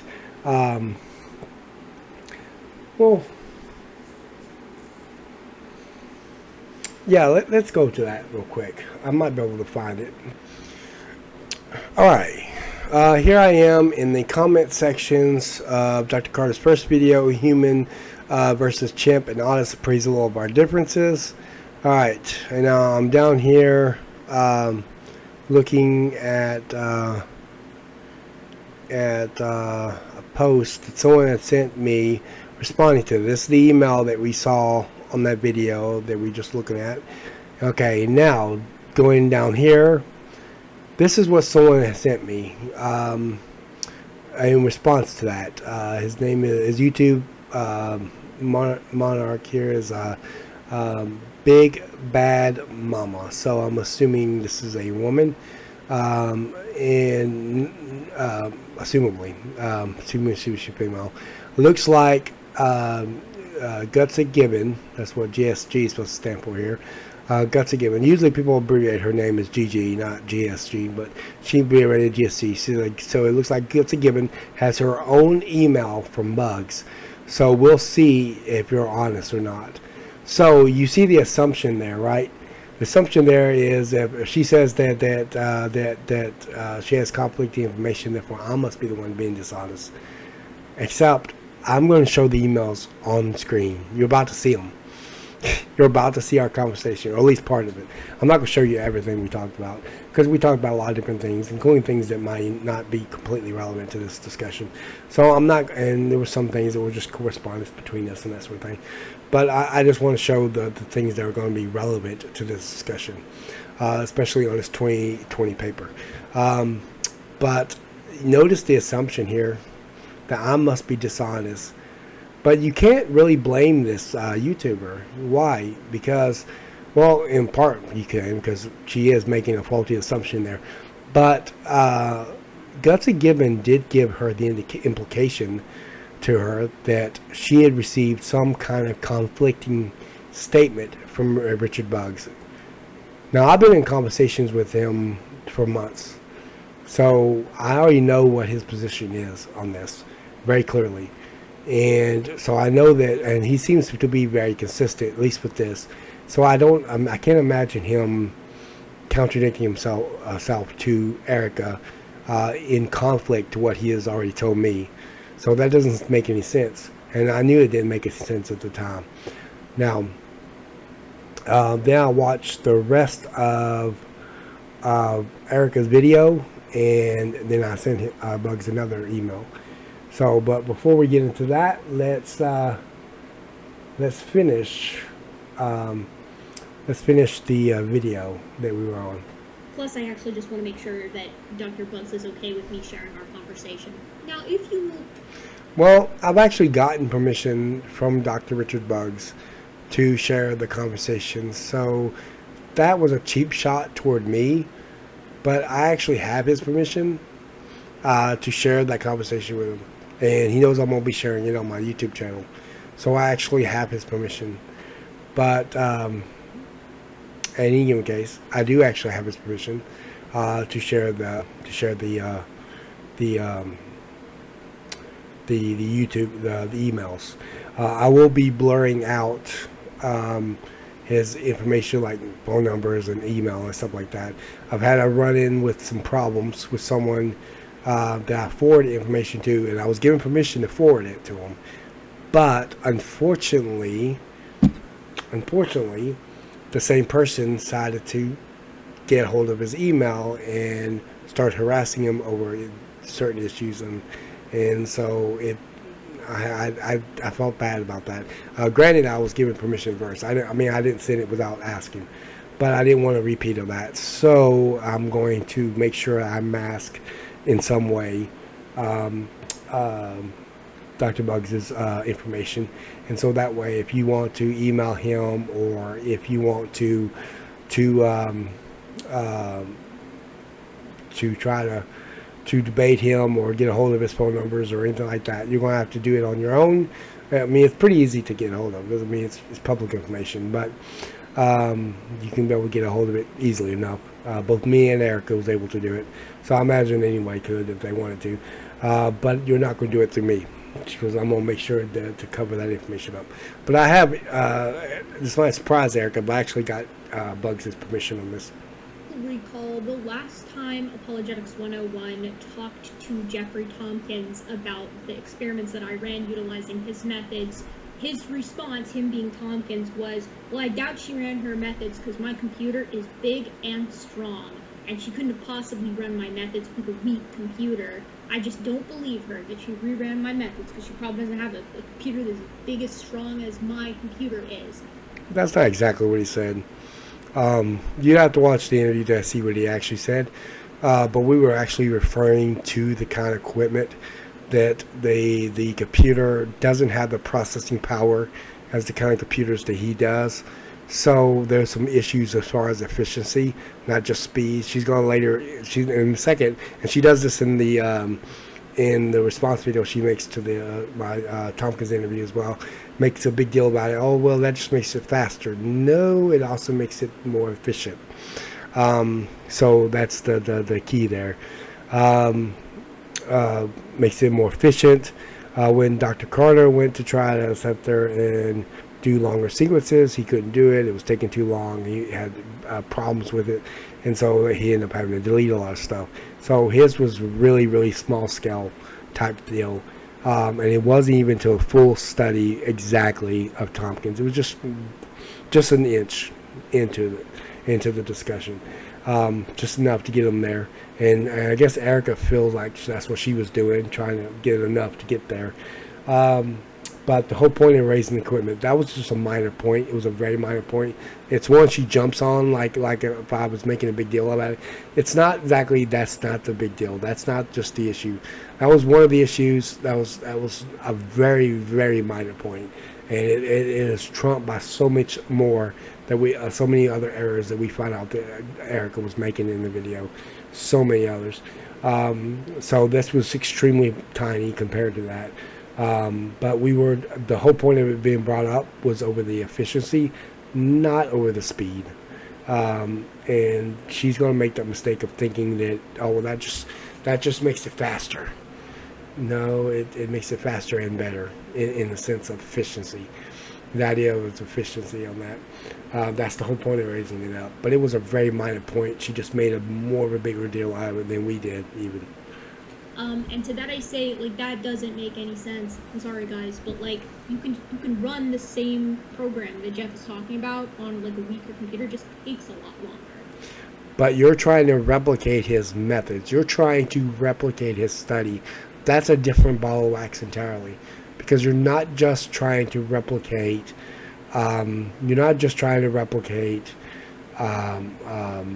One sequence or series of sequences. But you're trying to replicate his study, and his study took about 6 months. And Dr. Carter said he did it on a very small scale. He didn't have 6 months of computing time. He didn't have a supercomputer to work with, so his was very, very small scale. And so you have to take it within that limited context. She's saying no. Even though I have a limited context, I don't think that's going to affect anything, and it will affect some things. And but anyway. That's a minor point. I don't raise that issue as that's a slam dunk argument, Erika. Now you're finished. That we're not raising that up as that, and I certainly don't raise that up as that.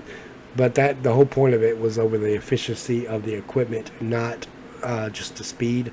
The speed is part of it, but it's not the only thing.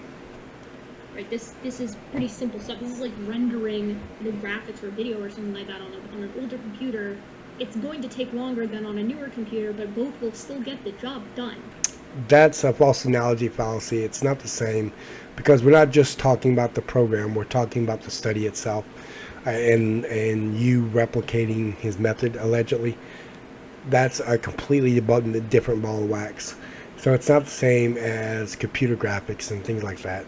That's just baloney. It's not the same. We're dealing with genetic comparisons, and more specifically, we're dealing with a particular study which you're trying to replicate, and you're trying to replicate his method within that study, and it is failing. Now, you might say, well, I'm not trying to replicate a study, I'm just trying to replicate his method. But his method was incorporated within that study. But in any given case, the point is, the whole reason we raised the equipment thing, it was just a minor point. Tomkins might have raised it up a little bit more major than that, but it was just a spur of the moment, saying, oh, you know, the equipment you use is a lot more different. You know, if genetic studies could be done normally on a computer, it would always be done on. I mean, if you could do the degree that Tomkins did, right, 18,000 contigs, and do it on your personal computer, don't you think that geneticists would do that? Be honest. Geneticists would actually do that on a normal basis. They don't, okay? Because there is, I mean, there's speed is the issue, but there's also efficiency. There's obviously, you have a lot more efficiency with a bigger computer with more processing power and a whole lot of time to work with. Now, obviously, Carter said he's doing this at a smaller scale. Erika's also saying she's doing this at a smaller scale, but Erika is making a big deal about how she's able to replicate Dr. Tomkins' method. As we're going to see, she did not, but she claims she did. And she still holds that to this very day. If you asked her, she'd say, my methods were Tomkins' method. And she'll say that over and over again like it's a mantra. She'll say it over and over and over again. But it's not the case. Her methods were not the same as Tomkins. There's massive differences in it.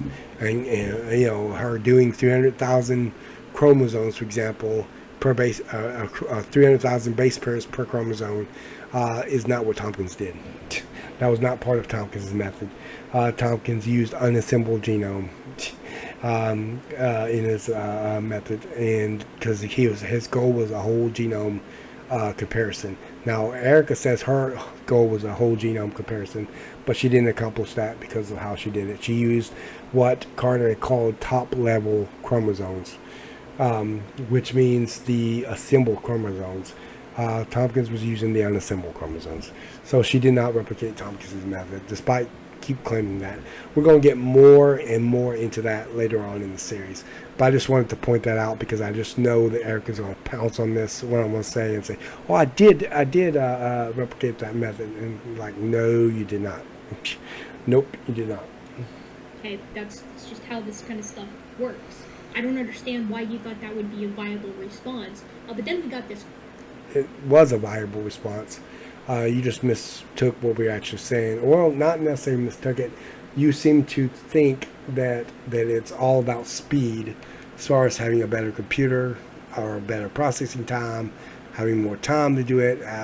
Basically, Tomkins did things. If you actually read his papers, I mean, he was comparing chimp on chimp. I mean, he was doing all kinds of stuff in the study.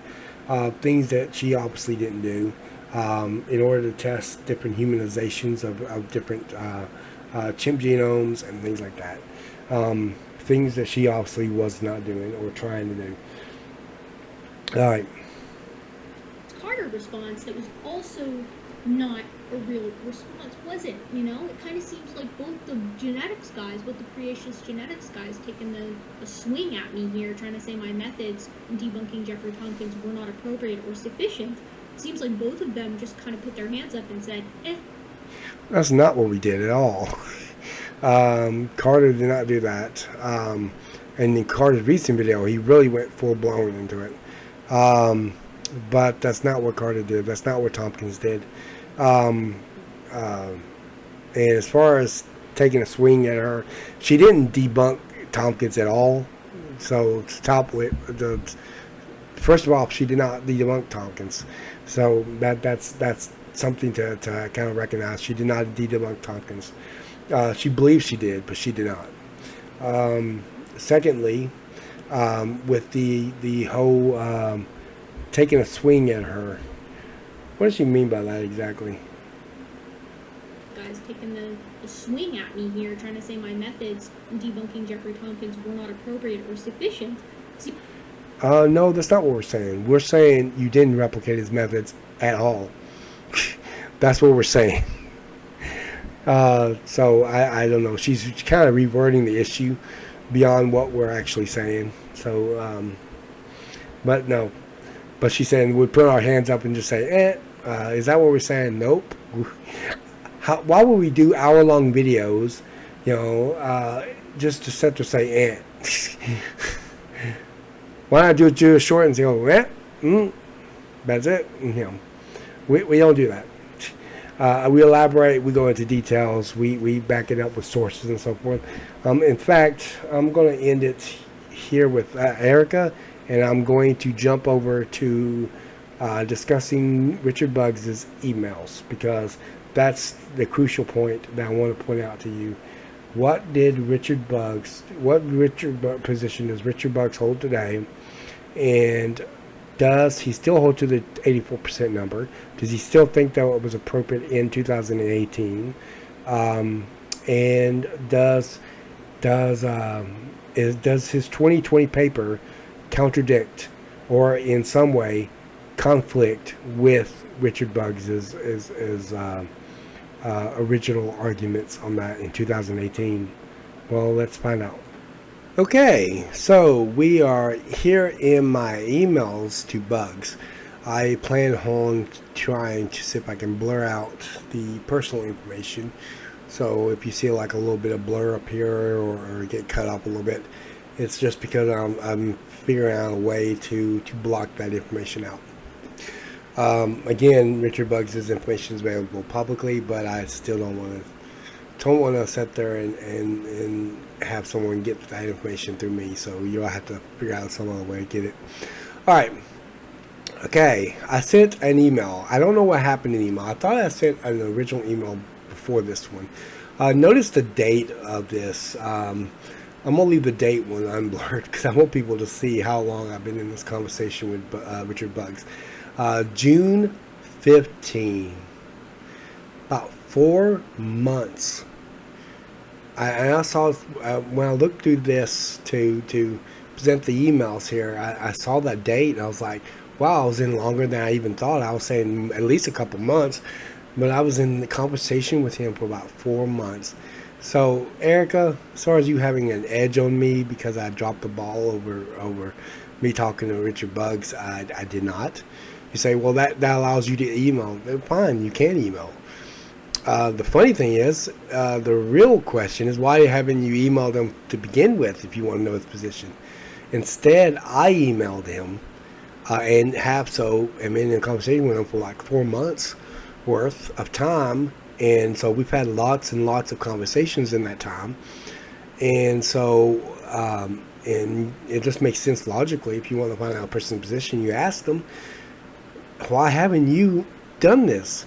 Instead, you were only prompted to do this after you found out that I did it. But obviously, when I first contacted Buggs, I had no idea what I was going to find out. I didn't. And originally, I asked him for an interview. And again, I had no idea what he was going to say in the interview. Usually, I don't, most cases. And so, I don't know whether it's going to be good or if it's going to be bad, if it's going to contradict what I think. I don't know that. Now, I sent an email originally. I don't know what happened to it because I can't find it. So I don't think he got it. I don't even know if I really even sent it because I can't even find it on my emails at all. But anyway, thinking I did send an email to him, I sent another email shortly thereafter and says, this is Brian Bowen from Apologetics 101, wondering if you had gotten my last email concerning a short interview with me via Zoom concerning your previous studies. I'm going to put my glasses on so I can see what I wrote here.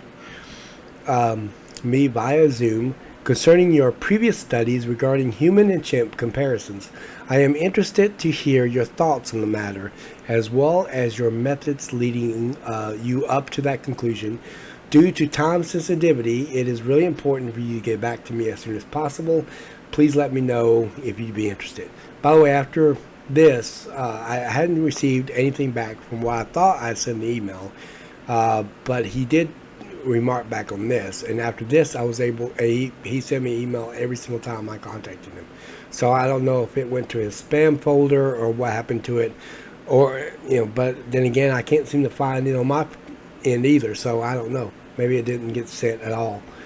Maybe it got lost somewhere, I don't know. But in any case, he did get back to me. He says, "Hi Brian, thank you for the invitation, but I'm afraid I won't have time to do this. You can find my blog about the issue here. Best wishes." Okay, this was what kind of struck me as a little funny. It was like, wait a minute. Erika's saying that his 2020 paper published a different result, but he doesn't link his 2020 paper. He links his blog for his position. I immediately took that as a win automatically. Again, I didn't know what I was going to find when that happened, and that just kind of blew me away here. I said, okay. And then I asked him, I said, okay, would you be willing to answer 3 questions through email? 1, is the chimp and human genomes have been completely sequenced now? At that time, I didn't know. Obviously, I know now. If not, 2, how much has not been sequenced? And 3 is what you had said in your 2018 blog, your most recent current position on the subject. This last, I wanted to be certain of. I wanted to be sure. He says, "Hi Brian, no one has published a telomere-to-telomere assembly for a chimpanzee yet that I am aware of. When this has been done, the figures can be revisited. Best wishes, Richard." He didn't really answer all 3 of my questions, but he did answer some of what I had asked about whether they've done a complete sequencing or not. All right. He says, and then I said, "Thank you and God bless." And then I sent him another email and says, "Could you answer one more question? This is just," because I say one more question every time, but it always seems like another question pops into my head. "This is just in regards to the number itself. Based upon the current chimp genome that has been already sequenced, what is the current 1-to-1 percentage? Do you still hold to the 84.38% number? I realize that this number and any other percentages will have to be revisited once the rest of the chimp genome is sequenced. I am only asking about the current genome sequencing and the percentage you think at current it would fall on." Now, I think he took that to mean as it would fall on today, but actually didn't mean to fall on today. I meant, well, in a way, but I meant more specifically with his 2018 paper or 2018 blog. "This will be the final question, but the answer is important. Please let me know." Okay, at that time, I wasn't planning on a continuing conversation with Richard Buggs, but it did become that. "Hi, Brian," he said, "I have not revisited the issue since 2018.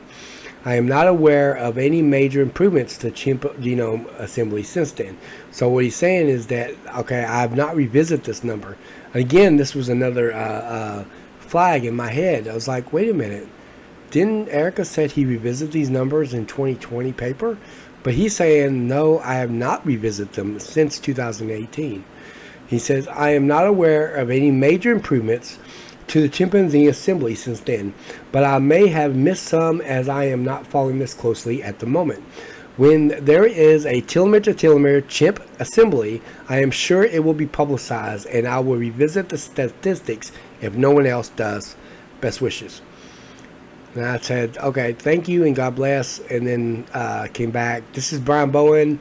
I had contacted you some time back with some questions about a genetic study you had done back in 2018. I have a question pertaining to how genetics do genetics comparison between genomes, and more specifically how they come up with their overall percentage similarity. Do you guys break the information up into blocks? then determine how similar each data set is, and then make an overall genetic similarity? Or do you guys divide the similarity by the overall length of the blocks of information? I was basing that on Erika's argument at the time, just to kind of see what he would say. How do you come up with your percentage of percentages of similarity and dissimilarity? All right. So shortly after that video had aired, and Erika has claimed to have emailed Richard Buggs, I sent him another email, and Richard Buggs' response was, I am out of the office until the 16th August 2023. I said, okay, I will check back after that. Thank you for getting back to me. Then I emailed him again and said, this is Brian Bowen from Apologetics 101. You told me that you were out of office till today. When I last contacted you, I had mentioned that I would contact you then. Essentially, I have two questions. You had mentioned previously about revisiting these numbers since 2018, but you wrote a peer-reviewed paper with a student of yours, Seaman, who you had written a new type of way to compare genomes. Now, I linked the video, or linked the paper here, which you had mentioned the 96% number. I was wondering, was this a full comparison of the genome or not? Two, how do geneticists make genetic comparisons? By that, I mean, how do they look at the overall similarity or dissimilarity and determine the percentage of agreement and disagreement? Thank you. This is what Richard Buggs has sent back. Hi Brian, Josiah Seaman Paymer does not try to do the same kind of comparison as my 2018 blog. This is what I had posted. So I was not lying about what he sent back. Okay, it does not take into account all the types of differences that the 2018 article does. All right, now listen to this part. Geneticists seldom try to make percentage comparisons of whole genomes, and there is no consensus on how to do it. My view is that all types of difference should be included. Most figures are just for comparisons of alignable sequences, ignoring large-scale changes. So, Erika makes her video and mentions me in that, and says she had emailed Buggs. So I tried to get a hold of Richard Buggs again, to this time to do a second interview. All right. I said, I know previously, a few months ago, you had said you were too busy to come on my YouTube channel for an interview. But I was hoping now maybe you could. You know, this is me inviting him a second time. Now, I did not try to inquire about what him and Erika talked about. I was not trying, that was not my goal. My goal was going to get him on the channel and to discuss it directly, because this was getting very heavily controversial quickly. And Erika was sitting there saying, oh, well, I got conflicting information from Buggs and that sort of thing. And I said, I want to just, or she was trying to make you think she got conflicting information from Buggs. I want to just interview you over your 2018 blog and your own studies into this matter. We can work around whatever time would be convenient for you, as well as time frame. I want to try to do an hour or less, but if that's too much, we can do 30 minutes or less. However, believe it or not, this matter is really important. There's a lot of controversy out there regarding your study and Seaman's paper, and I want to get a chance to clear the air. Please, Dr. Buggs, anytime that is convenient to you and takes into consideration our time differences. I'm in Tennessee, here in the States, and my time zone is Central Standard Time. Please just let me know. And Richard Buggs came back and says, hi, Brian. Thanks for the invitation. I'm sorry, but I cannot do an interview. However, about this, and I have set the record straight. Hear what he says. Okay? Listen to what he said. I have set the record straight. Okay? And she is going to do another video that clarifies that the Seaman paper does not contradict my 2018 blog. Are you reading this?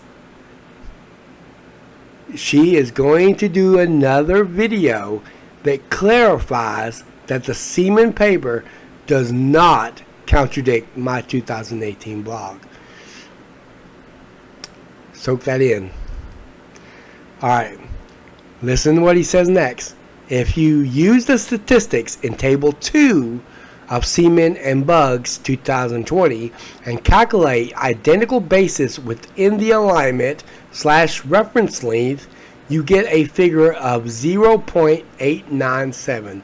This does not include differences due to S and V's, as the alignment used was not reciprocal best alignment. So the figures in the paper can be used to come up with a similar figure to my 2018 blog. If you add in differences due to C and V's, we do not get the objective of Semen and Bugs 2020 was to show what this fluid DNA can do, not fully explore the issue of human-chimp differences. Oh my God. What? Oh no, what? He just affirmed everything that Tomkins said in that interview that she denied right here on the subject of Richard Bugs in one fell swoop. That was not the intention of the paper. It was not intended to factor in all the kinds of differences this 2018 paper was factoring into, because he was not intended to explore the issue of human and chimp difference. But and so he confirmed this, and he said this is what he told Erika. Erika was supposed to set the record straight. All right. When a telomere-to-telomere assembly is available for chimpanzee, I plan to revisit this 2018 figure. He's going to revisit it then when a telomere-to-telomere, full telomere-to-telomere genome sequence is done for chimpanzee. Then he'll revisit it. He goes about this, says this recent paper suggests that over 6% of the human genome is not synthetic between two human individuals, and he gives the paper. He said this is a difference, different measure again, but it fits well with my calculations of a larger differences between humans and chimpanzees when non-aligned regions are included. Okay, so according to Richard Bugs, he got her to understand his views correctly. That his view is that his 2020 paper does not contradict it. So what she said about that you won't like what he told her, I won't like what he told her on this is extremely misleading, very deceptive of her to sit there and say that, because in reality, I like this. You know. This is confirming what we always believe. Why would I not like it? This confirms everything that I've been saying, confirms everything that Tomkins has been saying about Richard Bugs' position on this. Why would I not like it? And he says he thinks that Erika's going to make a retraction of that. We'll see if she does. She hasn't yet on her channel. Interesting enough, she says she's going to wait until I do my video, so maybe she'll do it following this one. I don't know, but she claims she's going to do a retraction, so we'll see. She hasn't done it yet, as this video has been produced. She has not yet made a retraction. All right, I said thank you. I am aware of Erika. She got the idea of contacting you months after she made the video, and only because she found out that I had. So this was not a recent event here. She didn't think of it off the top of her head. She only prompted to do this because she found out that I had contacted him. Unfortunately, she was the one who misinterpreted your 2020 paper in the first place. Since she has to eat a lot of crow, and by the way, I said this in this email long before Dr. Carter made his third part of his video. Okay, this was said a while back. Okay, this was said back in August 29th, so I wasn't getting this from Dr. Carter or something. She has to eat a lot of crow with her followers, and I put in parentheses American figure of speech. I am not sure she will have your best interest at heart. Now, what I mean by that is that I'm sure evolutionists, and I'm sure Erika will too, says, well, I don't think you have the best interest at heart. You're a young earth creationist. He's not. He's an evolutionist. You don't agree with evolution. Yeah, but we're not discussing evolution directly. We're talking about comparison, saying genetic comparison between two different organisms as a result. And in that, we are in agreement. I mean, I even agree with how he counts differences. I think that that's awesome. That you got an evolutionist that actually is saying, you know what, I don't want to cherry pick this. If we're gonna find out the truth, then I want to know, what the real similarity or dissimilarity is, and so I'm gonna count every difference. So I think that's awesome, and so I'm not against that at all. So I do have his best interest at heart regarding that. In fact, Erika, if you do decide to do a response video to me on this and decided to set the record straight, as it were, don't do something. Don't twist this around. That tells me you're not sincere. You probably owe me an apology too for misrepresenting us, misrepresenting Tomkins, putting words in his mouth he never actually said. I doubt if we'll hear an apology from you on that. It'd be even more doubtful that you'll even apologize completely, at least, for this. But we'll see. We'll see if you do. You should apologize for it. It was bad, but in any given case, he goes further and says, or I go further and said, hopefully she will represent it correctly.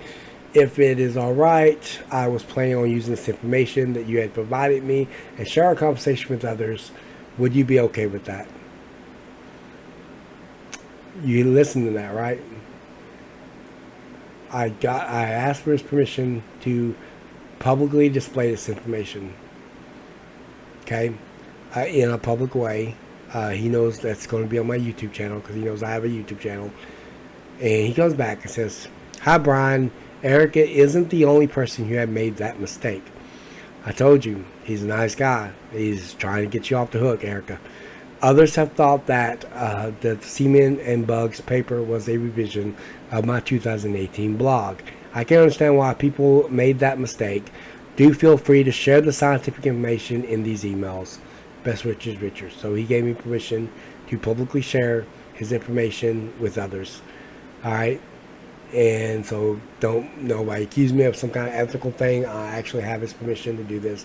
I will be trying to see if I can hide his personal stuff so I don't that doesn't get misused by somebody, because you never know some people on the internet. But anyway, but he's right. There are other people that made this mistake. He said I can understand why people would make it, but it was a mistake. It's not a revision of his 2018 blog, but he can understand why people made the mistake. So he's trying to get you off the hook, Erika. So he's a nice guy. He thinks you're going to set the record straight. Do that. Don't disrespect this man further by twisting it around so you somehow come out smelling like roses, or puff yourself up. Bite a bit of humble pie, go in the spirit of humility, and understand you made a mistake. We all make mistakes. But you got to admit to making a mistake and moving on. And so you then. And I said, again, thank you. And that's all for my emails. We had other emails too, but I just kind of set them all into a folder and dealt with the specific ones that are very relative to what I wanted to discuss in this video. Alright, well, we reached the end of our time together in this first video.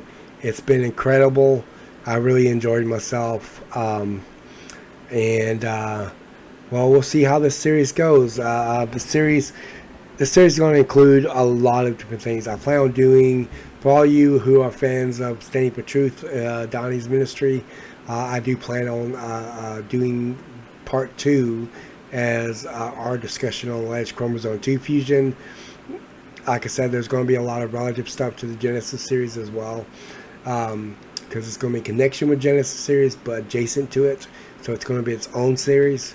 And I'm going to do part 3, because me and Donnie actually did 2 interviews, a part 1 and a part 2 is what we called it, over this issue and responding to Erika. But in part 2 we specifically dealt with junk DNA, specifically dealt with that issue. And so I want to do that as a separate part to the series. So part 2 will be me and Donnie's interview concerning alleged chromosome 2 fusion, and part 3 is going to be over responding to Erika on junk DNA, and we're going to move the series on from that point. So it's going to be great. Sorry about my voice. I am still suffering from a tad bit of the strep throat, I think. But and you notice I've shaved. It was a lot more than this. It's grown back a little bit. Imagine I'll be full blown by the end of this series unless I shave some more. And I also had a haircut, so you might notice that. But in any case, this has been a wild ride. Very complex stuff, very confusing stuff. There have been geneticists that have been part of this, have been confused by some of the stuff that's going on, and everybody's just kind of saying different things, and that's one of the things that's really confusing about all this. So you got different people saying different things, and so my goal is to try to cut through this confusion, and just kind of get to the bottom of it all, and that's what I hope to accomplish. And again, this series is going to be responding to different things that she said in her response video to me and Tomkins, but it's also going to be responding overall to what she said on the issue, and responding to other critics possibly. But it's going to be dealing with the whole controversy, and it's going to have an end to it. I don't plan on keeping this running forever, even if the controversy is still going on and there's other things going on in the controversy. I don't plan on keeping this running forever, but I do plan on running it a while, and it's going to have multiple parts to it, and it's going to be incredible. So stay tuned. If you have not hit that subscribe button, please subscribe. If you do subscribe, make sure you hit the notification bell, select all, so you can be alerted to all my future videos. I've got lots of videos planned out, both for the Tomkins controversy and the Genesis series, so please join me on that. Don't forget to hit that like button. Give this video a thumbs up. Okay, let me get my thumb in the camera here. Give this video a thumbs up. That helps get the YouTube algorithm. It tells you YouTube algorithm to get this information out there, to get this information out to others, and so it's a much more effective way of making sure that other people can get access to it, and it'll get it closer to being on the first page of YouTube when people go search for it. And so by all means, please don't forget to give it a thumb up. I know a lot of people go on a video and they really like a video, but they'll forget to put the thumbs up. They'll forget to do that. Don't forget to do that. Remember to do that. That helps me out. That helps the video out. It gets this information out to more people. And don't forget, there's also evolutionists on my channel, and they don't like what you have to say, so they're going to hit the thumbs up or thumbs down before they even listen to anything you said. So it's crucial to put the thumbs up, because there would be a whole lot of evolutionists that don't want this video going viral. So make sure you do that, and let me know what you think in the comment section.